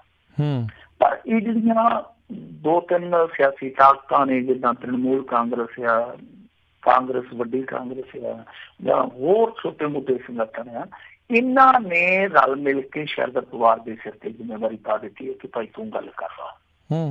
ਹੁਣ ਇਹ ਗੱਲਬਾਤ ਜਿਹੜੀ ਆ ਸੂਤਰ ਦੱਸਦੇ ਆ ਕਿ 28 ਮਾਰਚ ਨੂੰ ਰਾਤ ਵੇਲੇ, ਯਾਨੀ ਜਿਹਨੂੰ ਆਪਾਂ ਡਿਨਰ ਡਿਪਲੋਮੈਸੀ ਕਹਿ ਸਕਦੇ ਹਾਂ, ਕਿ ਉਹ ਇੱਕ ਡਿਨਰ ਆਯੋਜਿਤ ਕਰਨਗੇ ਦਿੱਲੀ ਦੇ ਵਿੱਚ, ਜਿੱਥੇ ਖੇਤਰੀ ਪਾਰਟੀਆਂ ਜਾਂ ਜਿਹੜੀਆਂ ਹੋਰ ਜਿਹੜੀਆਂ ਸਿਆਸੀ ਤਨਜ਼ੀਮਾਂ ਨੇ, ਵੱਡੀਆਂ ਸਿਆਸੀ ਤਨਜ਼ੀਮਾਂ ਨੇ, ਉਹ ਇਸ ਡਿਨਰ ਡਿਪਲੋਮੈਸੀ ਦਾ ਹਿੱਸਾ ਹੋਣਗੀਆਂ। ਸ਼ਰਦ ਪਵਾਰ ਕੇਂਦਰੀ ਧੁਰਾ ਹੋਏਗਾ। ਹੁਣ ਸ਼ਰਦ ਪਵਾਰ ਹੈ ਜਿਹੜਾ 77-78 ਸਾਲਾਂ ਦਾ ਬਜ਼ੁਰਗ ਹੈ, ਤੇ ਤੁਹਾਨੂੰ ਪਤਾ ਬੁੱਢਿਆਂ ਦਾ ਰਾਜਨੀਤੀ ਦੇ ਵਿੱਚ ਇੱਥੇ ਇੰਡੀਆ 'ਚ ਬਹੁਤ ਆਧਾਰ ਹੁੰਦਾ। ਹੁਣ ਇਹਦੇ ਸਿਰ ਤੇ ਜ਼ਿੰਮੇਵਾਰੀ ਹੈ, ਔਰ ਇਹ ਉਹੀ ਸ਼ਖਸ ਹੈ ਸ਼ਰਦ ਪਵਾਰ ਜਿਹਨੂੰ ਇੱਕ ਵਾਰ ਥੱਪੜ ਵੀ ਪਿਆ ਸੀਗਾ। ਫਿਰ ਇਹ ਉਹੀ ਆ ਜਿਹੜਾ BCCI ਦਾ ਮੁਖੀ ਵੀ ਰਿਹਾ। ਇਹ ਉਹੀ ਸ਼ਰਦ ਪਵਾਰ ਆ ਜਿਹਨੇ ਰਾਸ਼ਟਰਪਤੀ ਦੇ ਇਲੈਕਸ਼ਨ ਜਦੋਂ ਆਏ ਸੀਗੇ ਤਾਂ ਇਹਨੇ ਲਾਮਬੰਦੀ ਕੀਤੀ ਸੀਗੀ ਭਾਰਤੀ ਜਨਤਾ ਪਾਰਟੀ ਦੇ ਉਲਟਾ। ਪਰ ਇਹ ਉਹੀ ਆ ਜਿਹਨੂੰ ਮੋਦੀ ਸਰਕਾਰ ਨੇ ਪਦਮ ਵਿਭੂਸ਼ਣ ਵੀ ਦਿੱਤਾ ਪਿਛਲੇ ਸਾਲ। ਨਰਿੰਦਰ ਮੋਦੀ ਨੇ ਇਹਨੂੰ ਮਹਾਚੋਰ ਕਿਹਾ ਸੀਗਾ 2014 ਦੀ ਕੰਪੇਨ 'ਚ, ਪਰ ਬਾਅਦ 'ਚ ਇੱਕ ਠੇਲੇ ਤੇ ਇਕੱਠੇ ਚੜੇ ਵੀ ਦਿਖਾਈ ਦਿੱਤੇ। ਇਹ ਘੁੰਮਣ ਘੁਮਾਉਣ ਦਾ ਵੀ ਸ਼ੌਂਕ ਰੱਖਦੇ ਦੋਨੇ। ਤਾਂ ਉਦੋਂ ਲੱਗਿਆ ਸੀਗਾ ਕਿ ਸ਼ਰਦ ਪਵਾਰ ਹੈ ਜਿਹੜਾ ਉਹ ਹੁਣ ਇਹਨਾਂ ਦੇ ਖੇਤ ਦੇ ਵਿੱਚ ਵੜੇਗਾ, ਭਾਰਤੀ ਜਨਤਾ ਪਾਰਟੀ ਵਾਲੇ ਖੇਤ ਚਾਹੇਗਾ ਕਿ ਅਸੀਂ ਥੋੜ੍ਹੀ ਬਹੁਤ ਫਸਲ ਚੱਲ ਲਈਏ। ਔਰ ਇੱਕ ਵੇਲਾ ਇਸ ਕਰਕੇ ਜ਼ਿਆਦਾ ਸ਼ੱਕ ਸੁਭਾਅ ਵਾਲਾ ਬਣ ਗਿਆ ਸੀਗਾ, ਕਿਉਂਕਿ ਜਦੋਂ ਮਹਾਰਾਸ਼ਟਰ ਦੇ ਵਿੱਚ ਚੋਣ ਹੋਈ ਤੇ ਏਦਾਂ ਲੱਗਦਾ ਸੀਗਾ ਕਿ ਸ਼ਿਵ ਸੈਨਾ ਇਹਨਾਂ ਨੂੰ ਸਮਰਥਨ ਨਹੀਂ ਦਊਗੀ। ਤਾਂ ਉਦੋਂ ਇਹਨਾਂ ਦੀ ਜਿਹੜੀ ਪਾਰਟੀ ਸੀ NCP, ਉਹ ਅੱਗੇ ਆ ਗਈ ਸੀਗੀ ਕਿ ਅਸੀਂ ਸਮਰਥਨ ਦੇਵਾਂਗੇ। ਵੈਸੇ NCP ਕਾਂਗਰਸ ਚੋਂ ਨਿਕਲੀ ਆ, ਸ਼ਰਦ ਪਵਾਰ ਪਹਿਲਾਂ ਕਾਂਗਰਸੀ ਸੀ, ਹੁਣ ਵੀ ਬੀਬੀ ਸੋਨੀਆ ਦੇ ਨਾਲ ਇਹਦੀ ਚੰਗੀ ਬਣਦੀ ਹੈ, ਕਿਉਂਕਿ ਇਹ ਜਿਵੇਂ ਮੈਂ ਤੁਹਾਨੂੰ ਕਿਹਾ ਨਾ ਕਿ ਹਮੇਸ਼ਾ ਅਲਾਇੰਸ ਦਾ ਤੁਰਾਉਂਦਾ। ਦਾ ਕਾਰਨ ਇਹ ਆ ਕਿ ਹਰੇਕ ਪਾਰਟੀ ਦੇ ਤਕਰੀਬਨ ਹਰੇਕ ਆਗੂ ਦੇ ਨਾਲ ਇਹਦੀ ਜੋਤੀ ਭਿੜਦੀ ਆ, ਯਾਨੀ ਹਰੇਕ ਸਿਆਸੀ ਤਨਜ਼ੀਮ ਦੇ ਵਿੱਚ ਇਹਦਾ ਕਿਤੇ ਨਾ ਕਿਤੇ ਪ੍ਰਭਾਵ ਹੁੰਦਾ ਹੈ। ਸੋ ਸਮਝ ਸਕਦੇ ਹਾਂ ਕਿ ਇਹ ਹੁਣ ਇੱਕ ਬੈਰਿੰਗ ਦਾ ਕੰਮ ਕਰੂਗਾ। ਦੂਜੀਆਂ ਗੋਲੀਆਂ ਜਿਹੜੀਆਂ ਦੇ ਆਲੇ ਦੁਆਲੇ ਘੁੰਮਣਗੀਆਂ। ਹੁਣ 28 ਮਾਰਚ ਦਾ ਇੰਤਜ਼ਾਰ ਆ। ਜਿਸ ਤਰੀਕੇ ਨਾਲ UP 'ਚ ਨਤੀਜੇ ਆਏ ਆ, ਜਿਸ ਤਰੀਕੇ ਨਾਲ ਸਮੀਕਰਨ ਬਣੇ ਆ, ਜਿਸ ਤਰੀਕੇ ਨਾਲ ਭਾਰਤੀ ਜਨਤਾ ਪਾਰਟੀ ਦੇ ਅੰਦਰੋਂ ਮੋਦੀ ਦੇ ਖਿਲਾਫ ਸੁਰ ਉੱਠਦੇ ਪਏ ਆ, ਉਹ ਤੋਂ ਲੱਗਦਾ ਹੈ ਕਿ ਕੋਈ ਨਾ ਕੋਈ ਖਿਚੜੀ ਜਿਹੜੀ ਪੱਕਦੀ ਪਈ ਹੈ। ਇਹ ਵੀਰਬਲ ਦੀ ਖਿਚੜੀ ਵਾਂਗੂ ਲੰਮੀ ਨਹੀਂ ਜਾਊਗੀ। ਲੱਗਦਾ ਹੈ ਕਿ ਛੇਤੀ ਫੈਸਲਾ ਹੋ ਜਾਊਗਾ, ਔਰ ਇੱਕ ਬਹੁਤ ਵੱਡਾ ਜਿਹੜਾ ਸਿਆਸੀ ਮੋਰਚਾ ਹੈ, ਉਹ ਸਿਆਸੀ ਮੋਰਚੇ ਤੇ ਸਾਨੂੰ ਇਸ ਤਰ੍ਹਾਂ ਦਾ ਘਮਸਾਨ ਦੇਖਣ ਨੂੰ ਮਿਲੇਗਾ, ਜਿਹਦੇ ਵਿੱਚ ਇੱਕ ਪਾਸੇ ਭਾਰਤੀ ਜਨਤਾ ਪਾਰਟੀ ਤੇ ਉਹਦੇ ਅਲਾਇੰਸ ਪਾਰਟਨਰ, ਔਰ ਦੂਸਰੇ ਪਾਸੇ ਇਹ ਜਿਹੜੇ ਆ ਇਹ ਇੱਕ ਸਾਂਝੇ ਪਲੇਟਫਾਰਮ ਤੇ ਖੜੇ ਨਜ਼ਰ ਆਉਣਗੇ। ਕਿਉਂਕਿ ਉਧਰੋਂ ਤੁਹਾਨੂੰ ਪਤਾ ਹੀ TDP ਟੁੱਟ ਗਈ ਹੈ, शिव सेना वाले ਜਿਹੜੇ ਉਹ ਕਹਿੰਦੇ ਬਸ ਟੁੱਟੀ ਕਿਉਂ ਸਾਡੀ ਹੁਣ ਟੁੱਟੀ। ਸੋ ਇਹ ਇੱਧਰ ਮੋਰਚਾ ਜਿਹੜਾ ਇਹਨਾਂ ਦਾ ਗੱਠਜੋੜ ਹੈ ਉਹ ਜੂਝਦਾ ਪਿਆ। ਪਰ ਦੂਜੇ ਪਾਸੇ ਜੇ ਕੋਈ ਉਹਨਾਂ ਦਾ ਮੋਰਚਾ ਬਣਦਾ ਤਾਂ ਮੇਰੇ ਖਿਆਲ ਦੇ ਨਾਲ ਉਹਨਾਂ ਦੇ ਵਿੱਚ ਹੁਣ ਉਤਸ਼ਾਹ ਹੋਏਗਾ, ਕਿਉਂਕਿ ਥੋੜਾ ਜਿਹਾ ਉਹ ਕੁਰਸੀ ਤੋਂ ਪਾਸੇ ਰਹਿੰਦੇ। ਜਦੋਂ ਲੀਡਰ ਕੁਰਸੀ ਤੋਂ ਪਾਸੇ ਰਹਿਣਾ ਉਹਨਾਂ ਦਾ ਜੋਸ਼ ਜਿਹੜਾ ਨਾ ਉਹ ਕੁਰਸੀ ਨੂੰ ਪਾਉਣ ਲਈ ਫਿਰ ਜ਼ਿਆਦਾ ਠੱਠਾ ਮਾਰਦਾ। ਤਾਂ ਉਮੀਦ ਕੀਤੀ ਜਾ ਸਕਦੀ ਹੈ ਕਿ ਆਉਣ ਵਾਲੇ ਦਿਨਾਂ ਦੇ ਵਿੱਚ ਇਸ ਤਰ੍ਹਾਂ ਦਾ ਸਿਆਸੀ ਘਮਾਸਾਨ ਦੇਖਣ ਨੂੰ ਮਿਲ ਸਕਦਾ, ਜਿਹਦਾ ਮੁੱਢ ਜਿਹੜਾ ਸ਼ਾਇਦ 28 ਮਾਰਚ ਨੂੰ ਵੱਜ ਜਾਵੇ। ਜੀ ਜੀ ਅਤੇ ਮਿੰਟੂ ਜੀ ਗੱਲ ਕਰਦੇ ਹਾਂ ਜਿਹੜੀ ਇਸ ਟਾਈਮ ਸਭ ਤੋਂ ਕਹਿ ਲਓ ਵੀ ਗਰਮ ਅਤੇ ਹੌਟ ਖਬਰ ਬਣੀ ਆ ਵੀ ਕੇਜਰੀਵਾਲ ਦੇ ਮੁਆਫੀਨਾਮੇ ਮਾਮਲੇ ਦੇ ਵਿੱਚ ਇੱਕ ਹੋਰ ਖੁਲਾਸਾ ਹੋਇਆ। ਦੇਖੋ ਇਹ ਖੁਲਾਸਾ ਇਸ ਗੱਲ ਨੂੰ ਲੈ ਕੇ ਹੋਇਆ ਕਿ ਮਾਫੀ ਦੱਸਦੇ ਆ ਆਸ਼ੀਸ਼ ਖਤਾਨ ਨੇ ਵੀ ਮੰਗ ਲਈ ਆ, ਪਰ ਉਹ ਦੱਸਿਆ ਨਹੀਂ ਜਾ ਰਿਹਾ, ਉਹ ਗੱਲ ਬਾਹਰ ਨਹੀਂ ਕੱਢੀ ਜਾ ਰਹੀ। ਔਰ ਇਸ ਗੱਲ ਦੀ ਪੁਸ਼ਟੀ ਇੱਕ ਹਿੰਦੀ ਅਖਬਾਰ ਨੇ ਕੀਤੀ ਆ। ਹਿੰਦੀ ਅਖਬਾਰ ਕਹਿੰਦੀ ਆ ਕਿ ਸੰਜੇ ਸਿੰਘ ਦੇ ਨਾਲ ਅਸੀਂ ਖੁਦ ਗੱਲਬਾਤ ਕੀਤੀ ਹੈ ਕਿ ਸੰਜੇ ਸਿੰਘ ਨੇ ਇਸ ਗੱਲ ਨੂੰ ਪ੍ਰਮਾਣਿਤ ਕੀਤਾ ਵਾ ਕਿ ਖਤਾਨ ਨੇ ਵੀ ਮਾਫੀ ਮੰਗ ਲਈ ਹੈ। ਔਰ ਸੰਜੇ ਸਿੰਘ ਨੇ ਇਹ ਵੀ ਖੁਲਾਸਾ ਕੀਤਾ ਕਿ ਮਾਫੀਨਾਮਾ ਸਾਈਨ ਕਰਨ ਲਈ ਮੇਰੇ ਕੋਲ ਵੀ ਭੇਜਿਆ ਗਿਆ ਸੀ, ਮੇਰੇ ਕੋਲ ਵੀ ਘੱਲਿਆ ਗਿਆ ਸੀ, ਪਰ ਮੈਂ ਉਹਨੂੰ ਠੁਕਰਾ ਦਿੱਤਾ, ਮੈਂ ਨਕਾਰ ਦਿੱਤਾ, ਕਿਉਂਕਿ ਮੈਂ ਅੱਜ ਵੀ ਆਪਣੀ ਮੰਗ ਤੇ ਹਾਂ, ਮੈਂ ਅੱਜ ਵੀ ਆਪਣੇ ਬਿਆਨ ਤੇ ਹਾਂ, ਮੈਂ ਉਸ ਬਿਆਨ ਤੇ ਹਾਂ ਕਿ ਵਿਕਰਮ ਮਜੀਠੀਆ ਇਸ ਧੰਦੇ 'ਚ ਲਿਪਤ ਸੀ, ਇਸ ਧੰਦੇ 'ਚ ਇਹ ਗਰਸਿਆ ਹੋਇਆ ਸੀਗਾ, ਤੇ ਮੈਂ ਅੱਜ ਵੀ ਇਸ ਮੰਗ ਤੇ ਖੜਾ ਹਾਂ ਕਿ ਵਿਕਰਮ ਮਜੀਠੀਆ ਨੂੰ ਜੇਲ੍ਹ 'ਚ ਸੁੱਟਣਾ ਚਾਹੀਦਾ।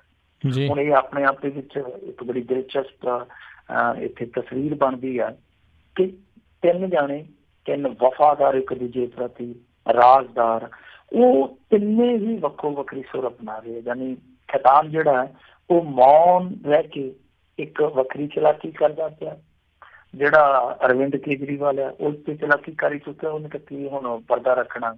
ਤੇ ਤੀਜੇ ਪਾਸੇ ਸੰਜੇ ਸਿੰਘ ਜਿਹੜਾ ਉਹਦਾ ਆਪਣਾ ਵੱਖਰਾ ਸੁਰ ਆ। ਸੋ ਇਹ ਵੀ ਸਾਰਾ ਕੁਛ ਜਿਹੜਾ ਸਾਫ਼ ਕਰ ਦਿੰਦਾ ਕਿ ਆਮ ਆਦਮੀ ਪਾਰਟੀ ਕਿਸ ਦਿਸ਼ਾ ਵੱਲ ਜਾ ਰਹੀ ਹੈ ਔਰ ਅੱਗੇ ਜਾ ਕੇ ਉਹਦਾ ਹਾਲ, ਉਹਦੀ ਹਸ਼ਰ, ਉਹਦੀ ਦਸ਼ਾ ਜਿਹੜੀ ਉਹ ਕਿਸ ਤਰ੍ਹਾਂ ਦੀ ਹੋਣ ਵਾਲੀ ਹੈ। ਬਹੁਤ ਮਜ਼ਾਕ ਦੇ ਪਾਤਰ ਬਣ ਗਿਆ ਅਰਵਿੰਦ ਕੇਜਰੀਵਾਲ, ਔਰ ਇਕੱਲਾ ਪੰਜਾਬ ਦਾ ਆਵਾਮ ਹੀ ਨਹੀਂ ਉਹਨੂੰ ਮਜ਼ਾਕ ਦਾ ਪਾਤਰ ਬਣਾ ਰਿਹਾ। ਜੇ ਤੁਸੀਂ ਜਾ ਕੇ ਸੋਸ਼ਲ ਮੀਡੀਆ ਤੇ ਟ੍ਰੈਂਡ ਦੇਖੋਗੇ ਉਹ ਟ੍ਰੈਂਡ ਗੰਦ ਲਾਈ ਜਾਂਦੇ ਆ। ਕੋਈ ਕੁਛ ਕਹਿੰਦਾ, ਕੋਈ ਕਹਿੰਦਾ ਜੀ ਫਲਾਣਾ ਜਿਹੜਾ ਟ੍ਰੈਫਿਕ ਚੌਂਕ ਸੀਗਾ ਉਹਦਾ ਨਾਂ ਬਦਲ ਕੇ ਕੇਜਰੀਵਾਲ ਚੌਂਕ ਰੱਖ ਦਿੱਤਾ ਗਿਆ ਕਿਉਂਕਿ ਉੱਥੇ ਯੂ ਟਰਨ ਵੱਜਦਾ। ਕਈ ਕੁਛ ਕਿਹਾ ਜਾ ਰਿਹਾ। ਕਈ ਬੰਦੇ ਏਦਾਂ ਕਹਿੰਦੇ ਖੁਦਾ ਸੇ ਮਾਂਗ ਕਰ ਲਾ, ਇੱਥੇ 4 ਦਿਨ 2 ਇਲਜ਼ਾਮ ਲਗਾਨੇ में गुजर गए, 2 माफी मांगने में गुजर गए। सो बहुत मजाक उड़ते पया। पर आ खुलासा अपने आप ਦੇ ਵਿੱਚ ਦਿਲਚਸਪ ਆ ਕਿ ਆਸ਼ੀਸ਼ ਖਤਾਨ ਮਾਫੀ ਮੰਗ ਚੁੱਕਾ, ਪਰ ਉਹਦੀ ਮਾਫੀ ਨੂੰ ਕਿਸੇ ਨੇ ਅੱਗੇ ਚੁੱਕਿਆ ਨਹੀਂ। ਔਰ ਕਮਾਲ ਦੀ ਗੱਲ ਹੈ ਕਿ ਵਿਕਰਮ ਮਜੀਠੀਆ ਵੀ ਚਲਾਕੀ ਨਾਲ ਲਗਾ ਗਿਆ, ਉਹਨੇ ਵੀ ਸਿਰਫ ਇੱਕੋ ਹੀ ਨਾਮ ਦੱਸਿਆ ਅਰਵਿੰਦ ਕੇਜਰੀਵਾਲ। ਪਰ ਦੂਜੇ ਪਾਸੇ ਲਗਾਤਾਰ ਖੁਲਾਸੇ ਹੋਰ ਵੀ ਕਈ ਹੋਣ ਰਹੇ ਆ। ਦੱਸਿਆ ਜਾਂਦਾ ਕਿ ਜਿਹੜੀ ਕੱਲ STF ਨੇ ਇੱਕ ਸੀਲਬੰਦ ਰਿਪੋਰਟ ਪੇਸ਼ ਕੀਤੀ ਹੈ, ਦੂਸਰੀ ਜਿਹੜੀ ਇੱਕ ED ਵਾਲੇ ਪਾਸਿਓਂ ਸੁਣਵਾਈ ਹੋਈ ਹੈ। ਇਹਨਾਂ ਮਾਮਲਿਆਂ ਦੇ ਵਿੱਚ ਦਿਲਚਸਪ ਗੱਲ ਇਹ ਆ ਕਿ ਉਹ ਪੱਤਰ ਜਿਹੜੇ ਆ ਸੀਲਬੰਦ ਲਿਫਾਫੇ 'ਚ ਗਏ ਆ ਦੱਸਦੇ, ਜਿਹੜੇ ਪੱਤਰ ਦਿੱਲੀ ਤੋਂ ED ਡਾਇਰੈਕਟਰ ਨਰਿੰਦਰ ਸਿੰਘ ਨੂੰ ਲਿਖੇ ਗਏ ਸਨ ਕਿ ਤੂੰ ਅਨੁਪਮ ਗੁਪਤਾ ਨੂੰ ਵਕੀਲ ਵਜੋਂ ਹਟਾ ਦੇ, ਨਹੀਂ ਤਾਂ ਫਿਰ ਤੇਰਾ ਤਬਾਦਲਾ ਕਰ ਦਿੱਤਾ ਜਾਊਗਾ। ਇੱਥੋਂ ਤੱਕ ਵੀ ਹੈ ਕਿ ਜਿਹੜਾ ਇੱਕ ਵੱਖਰੀ STF ਵਾਲਾ ਉਹਨੇ ਵੀ ਜਾ ਕੇ ਇੱਕ ਜੱਜ ਦੇ ਕਮਰੇ 'ਚ ਪਰਸਨਲ ਮੁਲਾਕਾਤ ਦੇ ਦੌਰਾਨ ਜੱਜ ਨੇ ਇਹ ਕਿਹਾ ਕਿ ਪੰਜਾਬ ਸਰਕਾਰ ਸਾਨੂੰ ਨਸ਼ੇ ਦੇ ਮਾਮਲੇ ਦੇ ਵਿੱਚ ਸਹਿਯੋਗ ਨਹੀਂ ਕਰਦੀ ਪਈ। ਹਾਲਾਂਕਿ ਉਹ ਇੱਕ ਵੱਖਰਾ ਵਿਸ਼ਾ, ਉਹ ਵੀ STF ਹੈ ਜਿਹੜੀ ਉਹ ਬਣੀ ਹੈ ਨਸ਼ੇ ਦੇ ਮੁੱਦੇ ਨਾਲ ਹੀ ਹੈ। ਸੋ ਉਸ STF ਦਾ ਜਿਹੜਾ ਮੁਖੀ ਆ ਉਹ ਜਾ ਕੇ ਗੱਲ ਕਹਿੰਦਾ ਕਿ ਸਰਕਾਰ ਜਿਹੜੀ ਆ ਉਹ ਸਾਨੂੰ ਸਹਿਯੋਗ ਨਹੀਂ ਕਰਦੀ ਪਈ। ਲੋਕਲ ਸਰਕਾਰ ਹੁਣ ਕਿਉਂ ਨਹੀਂ ਸਹਿਯੋਗ ਕਰਦੀ ਪਈ, ਇਹ ਇੱਕ ਰਾਜ ਆ। ਉੱਥੇ ਕੌਣ ਲੋਕ ਆ ਜਿਹੜੇ ਪੱਤਰ ਲਿਖਾ ਰਹੇ ਸੀਗੇ, ਜਿਹੜੇ ਲਿਖ ਰਹੇ ਸੀਗੇ, ਇਹ ਆਪਣੇ ਆਪ ਦੇ ਵਿੱਚ ਇੱਕ ਰਾਜ ਦੀ ਗੱਲ ਹੈ। ਸੋ ਕਈ ਰਾਜ ਆ, ਕਈ ਖੁਲਾਸੇ ਆ ਜੋ ਇਸ ਮਾਮਲੇ 'ਚ ਲਗਾਤਾਰ ਹੁੰਦੇ ਰਹਿਣਗੇ, ਕਈ ਰਾਜ ਆ ਜਿਹੜੇ ਉਹ ਖੁੱਲ੍ਹਦੇ ਰਹਿਣਗੇ। ਪਰ ਬਹਰਹਾਲ ਅਸੀਂ ਇੰਨਾ ਜ਼ਰੂਰ ਕਹਿ ਸਕਦੇ ਹਾਂ ਕਿ ਆਮ ਆਦਮੀ ਪਾਰਟੀ ਦੀ ਪੋਜੀਸ਼ਨ ਜਿਹੜੀ ਹੈ ਉਹ ਸ਼ਾਹੀ ਤੋਂ ਬਿਲਕੁਲ ਹਾਸੋਈ ਨਹੀਂ ਹੋ ਗਈ, ਮਜ਼ਾਹੀਆ ਜੀ ਹੋ ਗਈ। ਜੀ ਜੀ, ਬਹੁਤ ਬਹੁਤ ਧੰਨਵਾਦ ਕਰਦੇ ਹਾਂ ਤੁਹਾਡਾ ਮਿੰਟੂ ਜੀ, ਤੁਸੀਂ ਸਾਡੇ ਨਾਲ ਜੁੜੇ ਇਹਨਾਂ ਖਬਰਾਂ ਬਾਰੇ ਸਾਨੂੰ ਵਿਸਤਾਰ 'ਚ ਜਾਣਕਾਰੀ ਦਿੱਤੀਆਂ। ਅਗਲੀ ਵਾਰ ਤੱਕ ਲਈ ਬਹੁਤ ਬਹੁਤ ਧੰਨਵਾਦ, ਬੜੀ ਮਿਹਰਬਾਨੀ। ਸਤਿ ਸ਼੍ਰੀ ਅਕਾਲ ਜੀ। ਸਤਿ ਸ਼੍ਰੀ ਅਕਾਲ ਜੀ। ਤੇ ਸਰੋਤਿਓ ਇੱਥੇ ਸਾਡਾ ਅੱਜ ਦਾ ਇਹ ਪ੍ਰੋਗਰਾਮ ਸਮਾਪਤ ਹੈ। ਮਿਲਾਂਗੇ ਅਗਲੀ ਵਾਰ। ਉਦੋਂ ਤੱਕ ਲਈ ਮੈਨੂੰ ਰਾਜਕਰਨਵੀਰ ਸਿੰਘ ਨੂੰ ਵੀ ਇਜਾਜ਼ਤ ਦਿਓ। ਮੇਰੇ ਵੱਲੋਂ ਵੀ ਤੁਹਾਨੂੰ ਸਾਰਿਆਂ ਨੂੰ ਬਹੁਤ ਪਿਆਰ ਸਤਿਕਾਰ ਸਹਿਤ ਦੋਨੋਂ ਜੋੜ ਕੇ ਨਿੱਘੀ ਜੀ ਸਤਿ ਸ਼੍ਰੀ ਅਕਾਲ। ਜਿਉਂਦੇ ਵਸਦੇ ਰਹੋ, ਹੱਸਦੇ ਖੇਡਦੇ ਰਹੋ, ਸੁਣਦੇ ਰਹੋ ਪੰਜਾਬੀ ਰੇਡੀਓ USA।